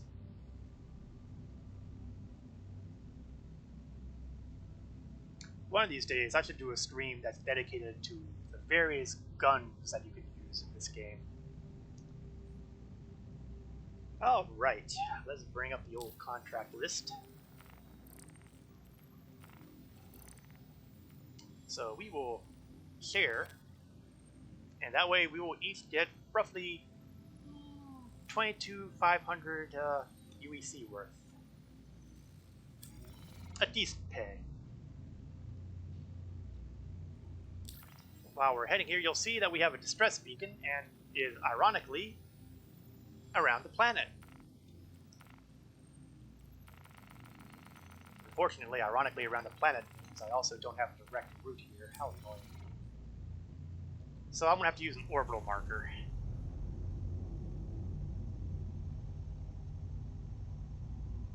That doesn't really bother me all that much. I use orbital markers all the time. Or I could use my GD point. Go with the easy method. That's all. That's my motto. Now I should be able to get a direct route to the distress beacon.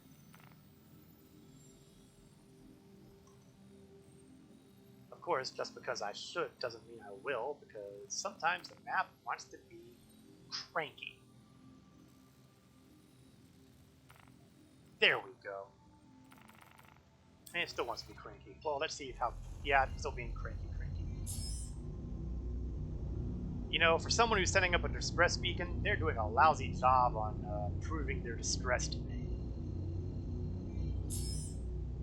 Where's OM1? Orbital marker 1 is always a good marker because that's effectively north. The North Pole, that is. Fine. Stupid orbital markers.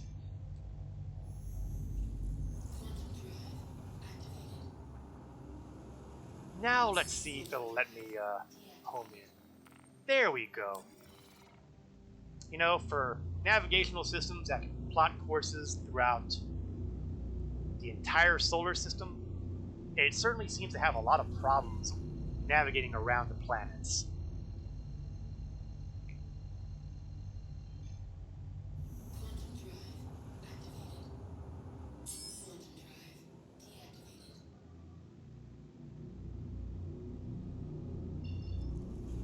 Alright, here we go. Next stop, 890 jump. –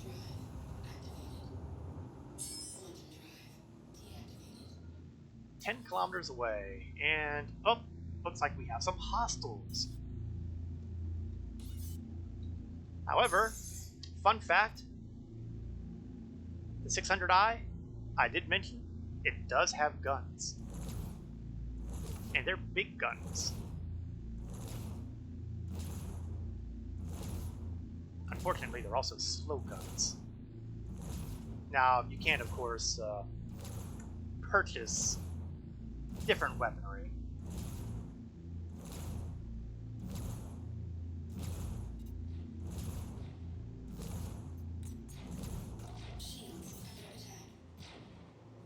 Okay, that didn't work as well as I was hoping. Someone was asking me if the 600i would be a good counterbalance to, say, for example, the Constellation series. I think we are demonstrating right now the reason why it is not. It has the guns, but it is clearly not sufficient. Hostile eliminated. Okay, it is sufficient, but you know, it would not be my ship of choice. Hostile eliminated. And that takes care of those problems. The shielding on the 600i is decent, so I wasn't really concerned about the hits. So now we're going to close in on the 890 jump. The 890 jump is one of the two biggest starships in the game right now.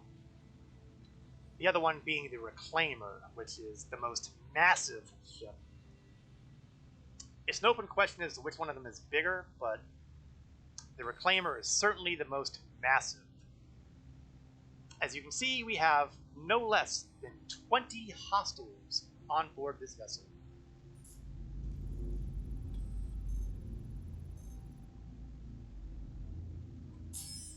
And my cruise control is still on, which is why I'm overshooting horribly.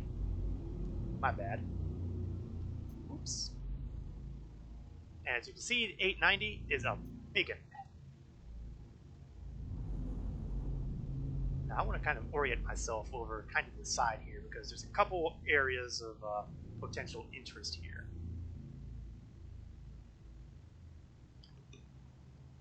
Offline the engines, and I'm going to double check my weaponry here.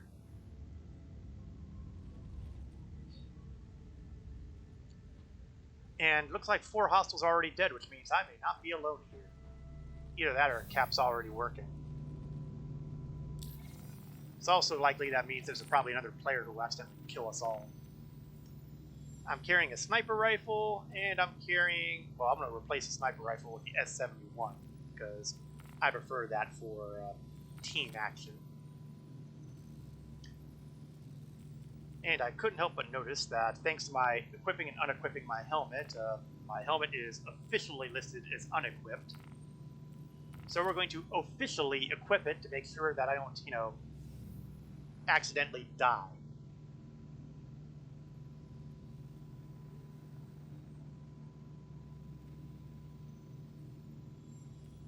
There we go. Of course, it's always possible that that we're down to 16, possibly because the people on board managed to kill themselves. I can't rule that possibility out. So it's time to go extra vehicular.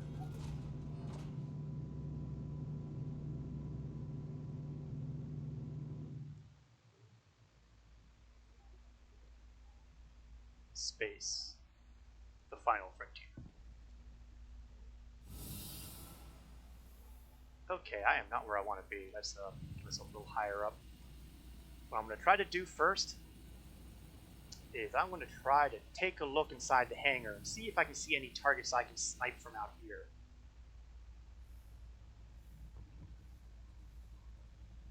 No, submachine gun will not work for this.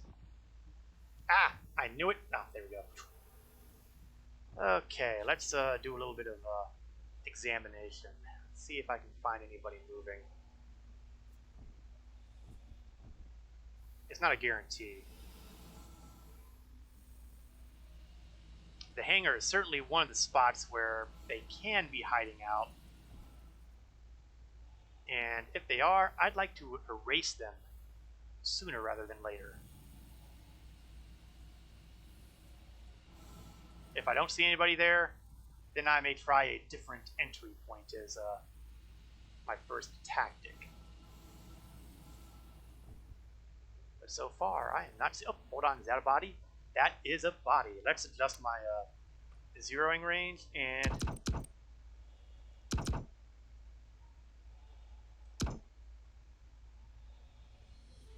Okay, he's dead. You know, that body count is dropping like crazy. I really think there's somebody else inside. You know what? I think somebody else is inside because I don't think that ship is the standard ship for the 890 mission. Somebody else is doing the work here.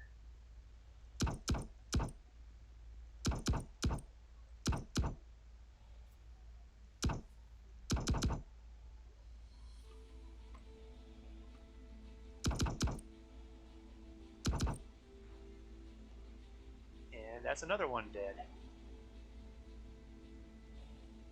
Not bad. 3 hostiles. And no death yet. Well, not my death at any rate. Now, I'm not entirely sure if I can get inside through the hangar. Okay, now I was uninclined to believe it would work, and now I'm even less inclined to believe it will work. So let's go EVA again, and we're going to head out towards the docking area. Cap, I have no idea where exactly you may be at the moment, so hopefully I'm not going to accidentally kill you or something. What I'm doing right now is I'm kind of drifting myself along the side here, because I'm working my way towards one of the docking rings. There we are. And I see Cap's marker, so he's already inside. Now for my next trick, I'm going to get inside without killing myself. I am on board.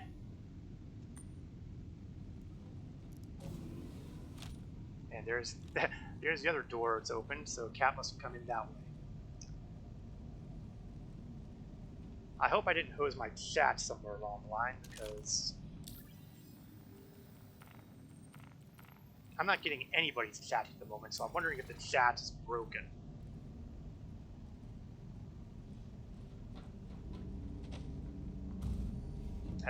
I'm the guy behind you. Don't shoot me.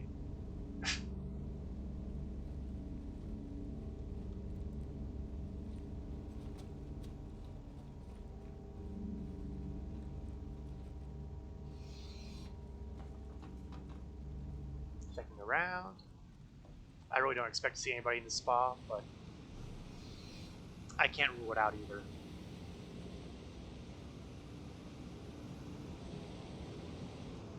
Nobody in the swimming pool. Think chat is broken? Yeah, I think so too. Well, there's a good chance that there are people who are downstairs.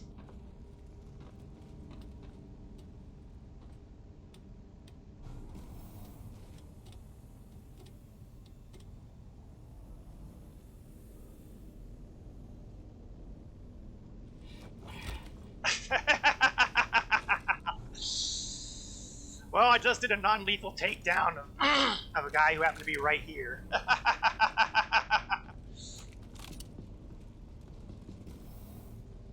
Oh, that was hilarious. You're not going to be able to get him from there. Those damned door windows.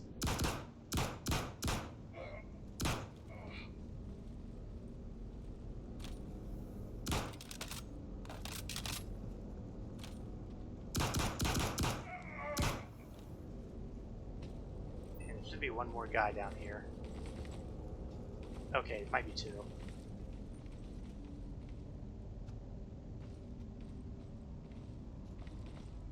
You know, I'd have sworn I saw...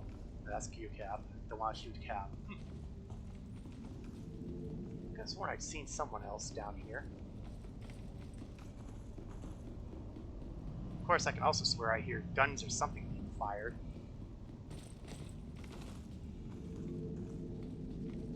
Well, my next stop is going to be the med bay, because that's usually my first priority here.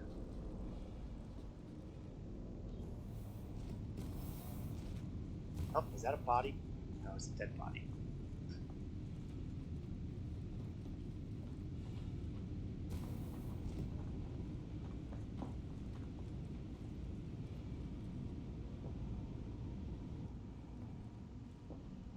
Medbay is an important place to get to early in an 890 jump mission because it has an intensive care unit, which means you can respawn in here. Cap has got my back legend style. Ah, crap, I am so dead.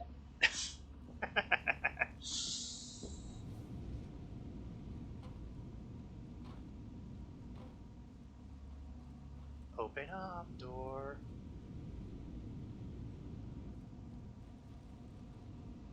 Oh god, tell me I'm not trapped in the freaking medical bay. There we go. That would have felt pretty stupid.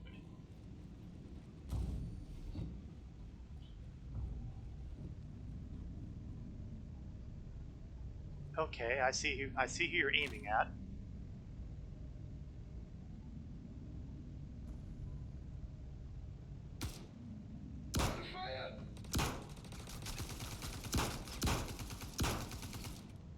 One more guy is around somewhere. Where could he be?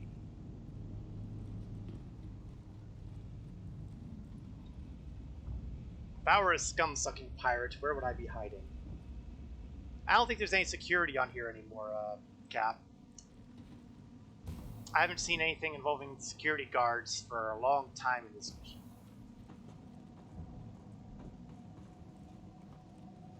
Oh, hi there, bad guy. Bye there, bad guy. Oh, I guess there were. Huh. Oops. But hey, apparently we didn't kill anybody. Of course, it's perfectly possible because they were already all dead. Mission complete. We have done the job, and I see that Cap is looking to steal the 300i, or whichever one that is. As for me... Oh, I was hoping I could operate this terminal to lift the hangar, but I can't, so...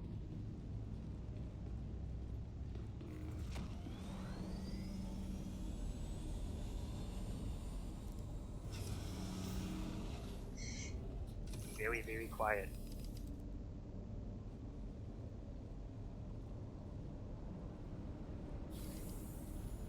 I'm just doing this to get myself out into space without having to worry about the gravity.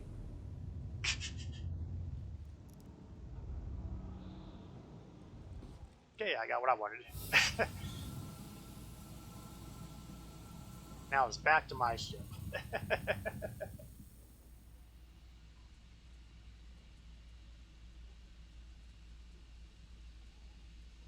It looks so peaceful out here, doesn't it?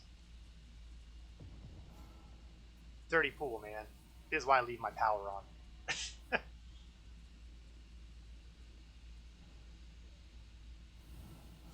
Now, it's of some consternation for some of the folks who are fans of the 600i that the elevator is the only way in or out. There's no docking ring of any kind on the 600. Whether it will always be that way or not, we're not quite sure. There's occasional talk that someone's going to be doing a redesign of the 600i interior, but whether or not that actually happens, your guess is as good as mine. The docking collar stuff you're seeing right there is the 890s, not the 600s. Important thing to be aware of. Okay, a little closer so I can activate the elevator. Turn on my flash so that I don't do anything really humiliating. Onto the elevator that does not try to kill me. Just saying.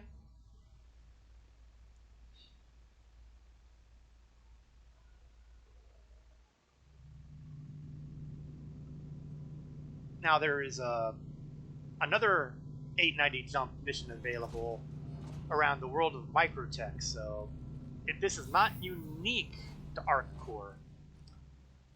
It's just available at ArcCore, and it's not always up either. I have a sneaking feeling that if it's up at ArcCore, it's not up at Microtech. If it's up at Microtech, it's not up at ArcCore. I have nothing to prove this. It's just the feeling I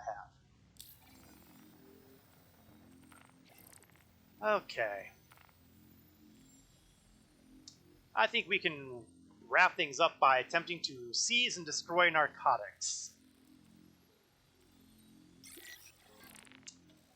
Interested in some more ground mayhem? I'll hit the share, and you may decide whether or not you want to hit the accept or not.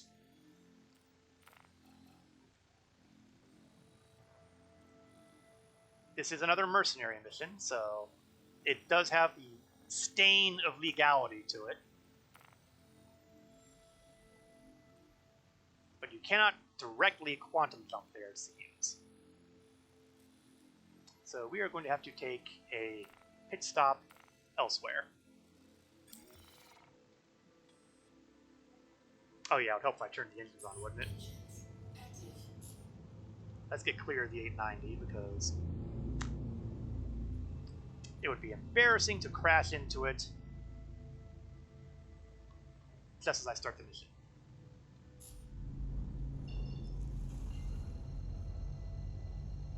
I feel like I've disappointed Puffin so far because I'm not dead yet. Quantum drive activated. But you may get your wish here, because, I don't think I've ever actually successfully done this particular mission.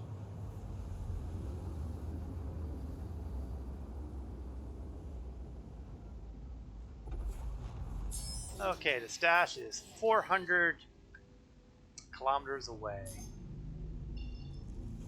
Let's see if I can cut that distance a little bit. I see Cap is still on my trail, so he must be coming along for the fun too. I also need to remember before I get ready to engage to make sure all my weapon clips are still there, because I did use a full clip of assault rifle ammunition. And the one thing you do not want to have happen is having your ammo run out. Okay, let's clear the route. Okay, it's already clear. And see if there's anywhere that will... No, there's really nothing that'll get me any closer to that stash, so it's going to have to be the hard way here on out.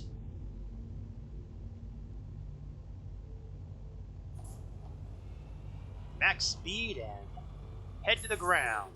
Engines overheating. Our top speed should cap out at slightly a hair under a kilometer per second. Up, on the other hand, the ground is coming up a lot sooner, so clearly it's on the wrong side of the planet. So let's get this... There we go. Let's go with the proper curvature of the planet to make sure that I don't do something really embarrassing like, I don't know, die.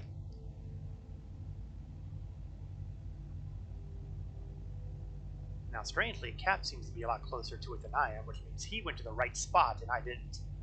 I could try to quantum jump to him, but historically speaking, if you try to quantum jump to someone in your party and if there's a planet between you, it will usually try to do the shortest distance between 2 points, and it ignores the little detail of the fact that there's a huge planetary mass, okay, technically it's lunar mass, between you and the target. In other words, you will splatter at the speed of, well, 20% of the speed of light. My recommendation, don't do it.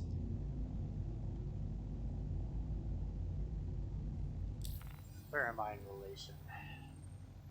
I am...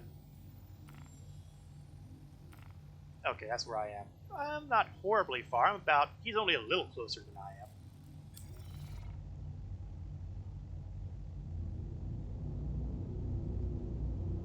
And the curvature of the planet is... Well, moon. I know, I keep calling them planets. That's a little bit embarrassing. Just a little bit.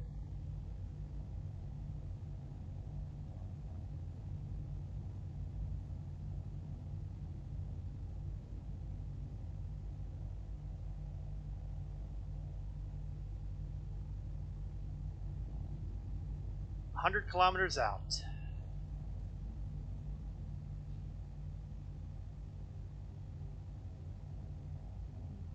On the one hand, I feel like I should be taking care of my ammo clips now.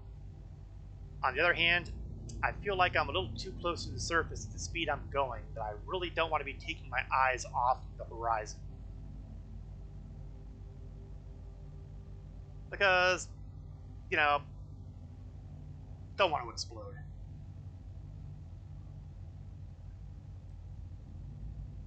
Now, I'm almost kind of curious.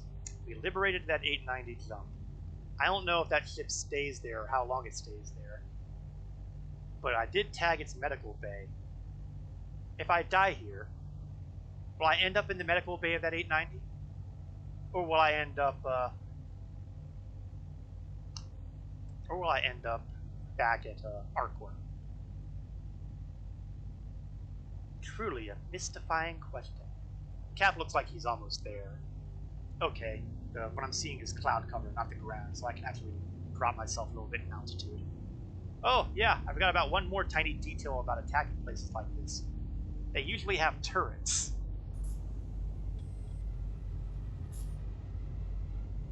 That means perhaps I might want to be a little more careful than I'm being.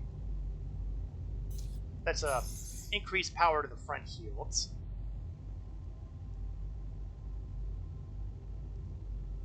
Let's drop altitude a little more.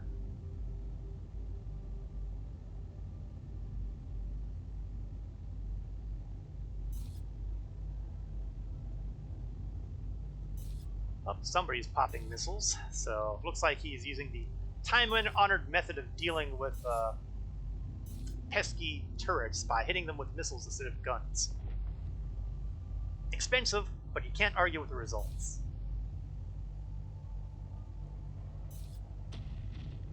I can't seem to get a target lock on the other turret, which is at the moment shooting at me, because heaven knows I'm a more dangerous target than the guy chucking missiles.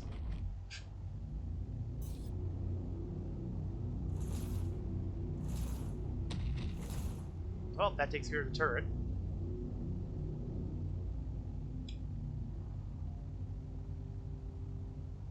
Landing gear.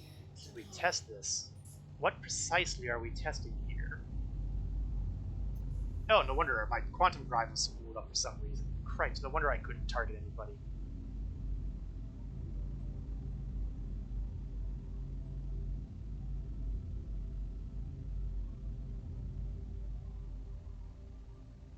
Okay, let's try to see where I am relative to the... Okay. Good news is I should not have to worry about accidentally getting stuck on one of those posts because my ship is far too big to be bothered by it. Back end, front end, down. Oh, you're wondering if I died? No, I'm in no particular hurry to test that.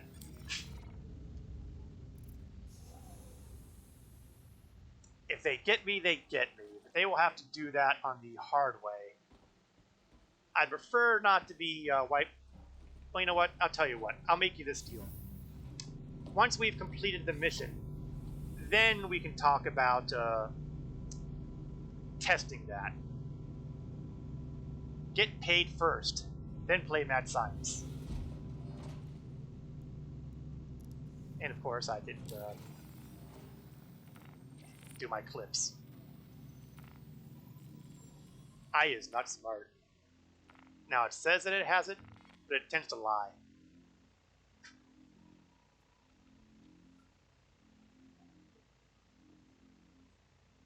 Come on, come on. Get locked. Okay, oh, one more thing. Med pens. Okay, med pens are solid. Alright. Well, let's leave that be. If anybody comes out here to steal the 890, then more power to them. Sorry, not 890, 600i. 890 is what we left behind.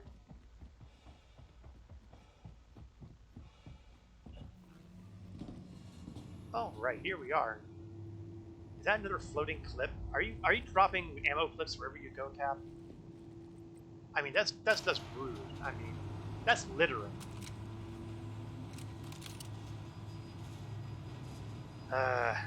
Speaking of littering, I hope that... Okay. One of these days, being able to swap out weapons appropriately will actually work like it's supposed to. But it's an alpha. You gotta accept these things and deal with them. Or you'll go mad. More mad. Okay, I don't see any immediate targets. Except for the guy who put his hind end in my sights there. Oh, Cap obviously found somebody.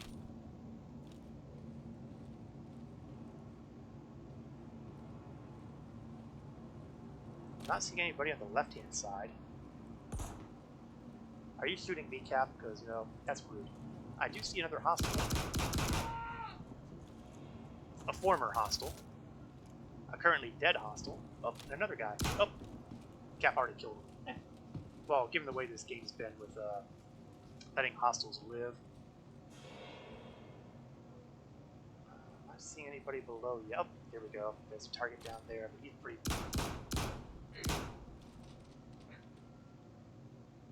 Another dead one. Oh, and there's another guy. Oops.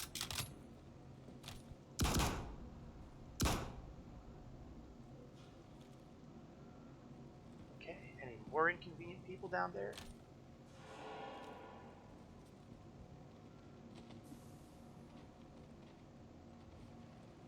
Okay, let's continue scouting the upper level here. Cap looks like he's already gone downstairs, so he can take care of the bottom end, and I will... Oh, did someone just shoot me? Or was that him shooting somebody?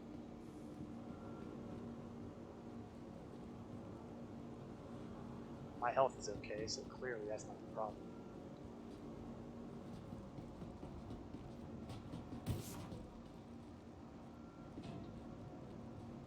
We're clear topside.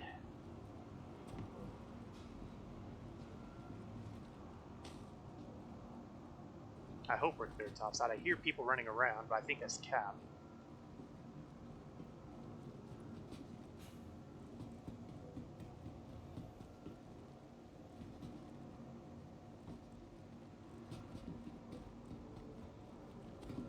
I'm coming down. Okay, apparently we're at the point where we can start destroying things now because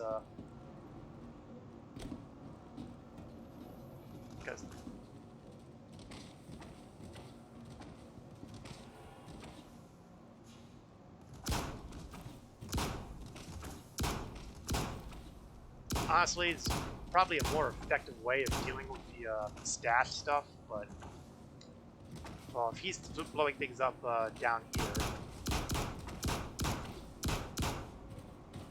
then I might as well start up there. And you know what? I'm going to try something a little more ammo-friendly.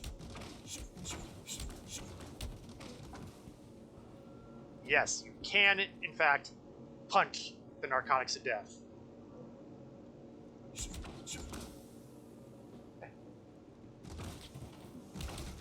Enter Rocky theme.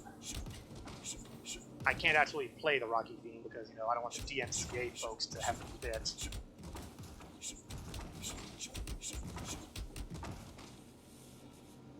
But take it as given.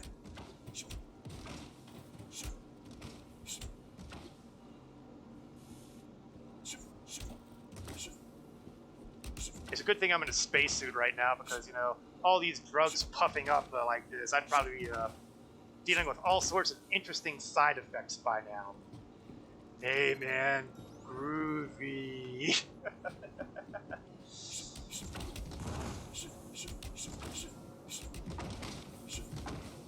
There are an awful lot of narcotics here.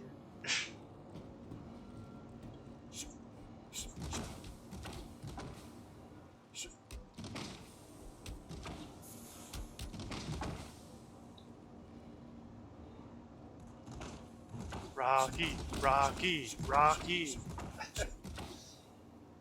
Yes, why waste your valuable ammunition? You can just punch them. I wonder if I can do a takedown on any of these.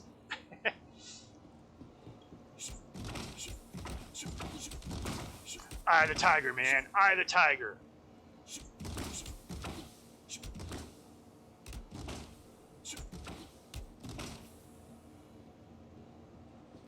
Ooh, wait, a different kind of drug.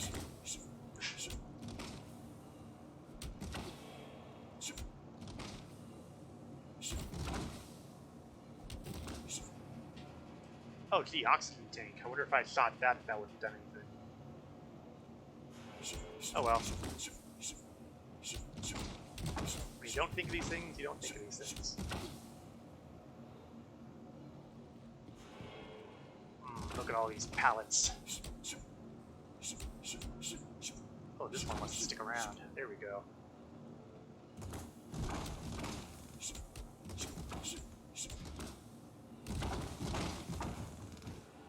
So far, so good. We're down to 140 and counting. Eye the tiger, man. Eye the tiger.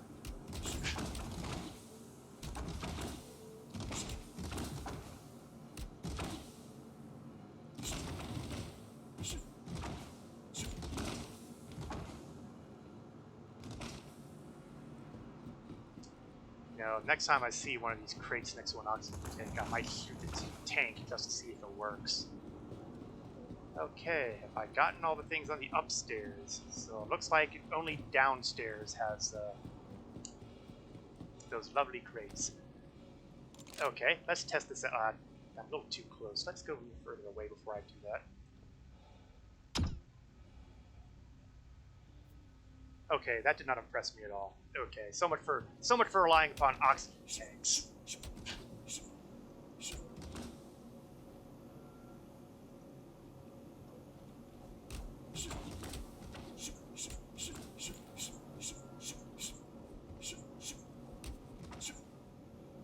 Punching drugs for justice. You know, when I started this stream this afternoon, this is not how I envisioned ending it.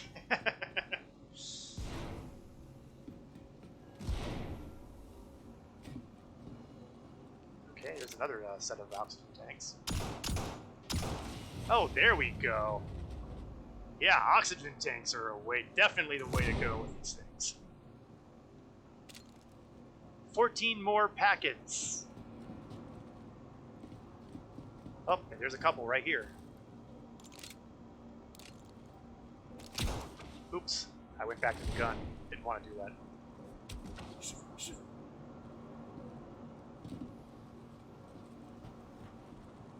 Eye the tiger, man. Eye the tiger. Oh, here we are.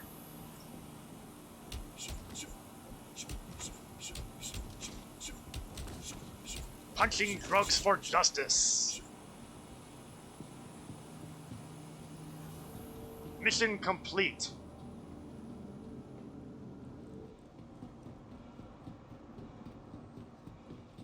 All right, Cap. Now's your moment. Where are you, Cap? Get back here. Put me down, man! Ah!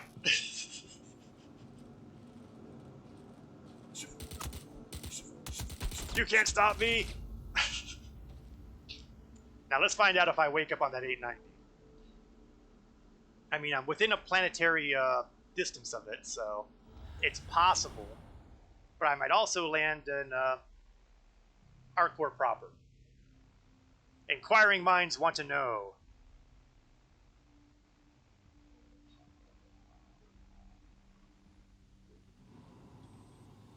I am in Arcor proper.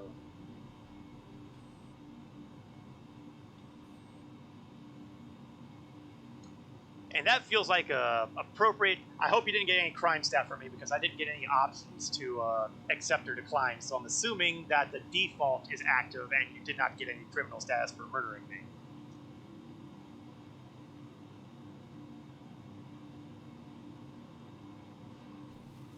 That is my hope at any rate.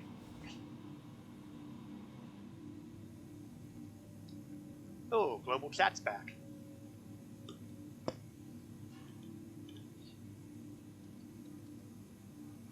And party chat is back. So at least that much is right with the world. Awesome, no CS. So everything worked out fine. And this feels like a great place to close our stream for the afternoon here. I certainly hope everybody enjoyed the stream. Hope everyone enjoyed the entertainment value, shall we say, of watching me take a tour of the Arcor area and do stuff. That's the short answer. Do stuff. I like to think so. Anyway, I will be streaming Star Citizen again next Saturday at 1 o'clock p.m. Eastern to approximately 3 o'clock p.m. Eastern. Again, a lot depends on how much time is available or what I'm doing at any given time. It can go either way.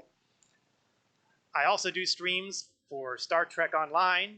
I do those on Wednesday nights from 8 o'clock p.m. Eastern to roughly 10 o'clock p.m. Eastern. I thank everybody for watching. I'm always happy to have folks here. Hope to see you again on future streams. This is Korath Landwalker, signing off.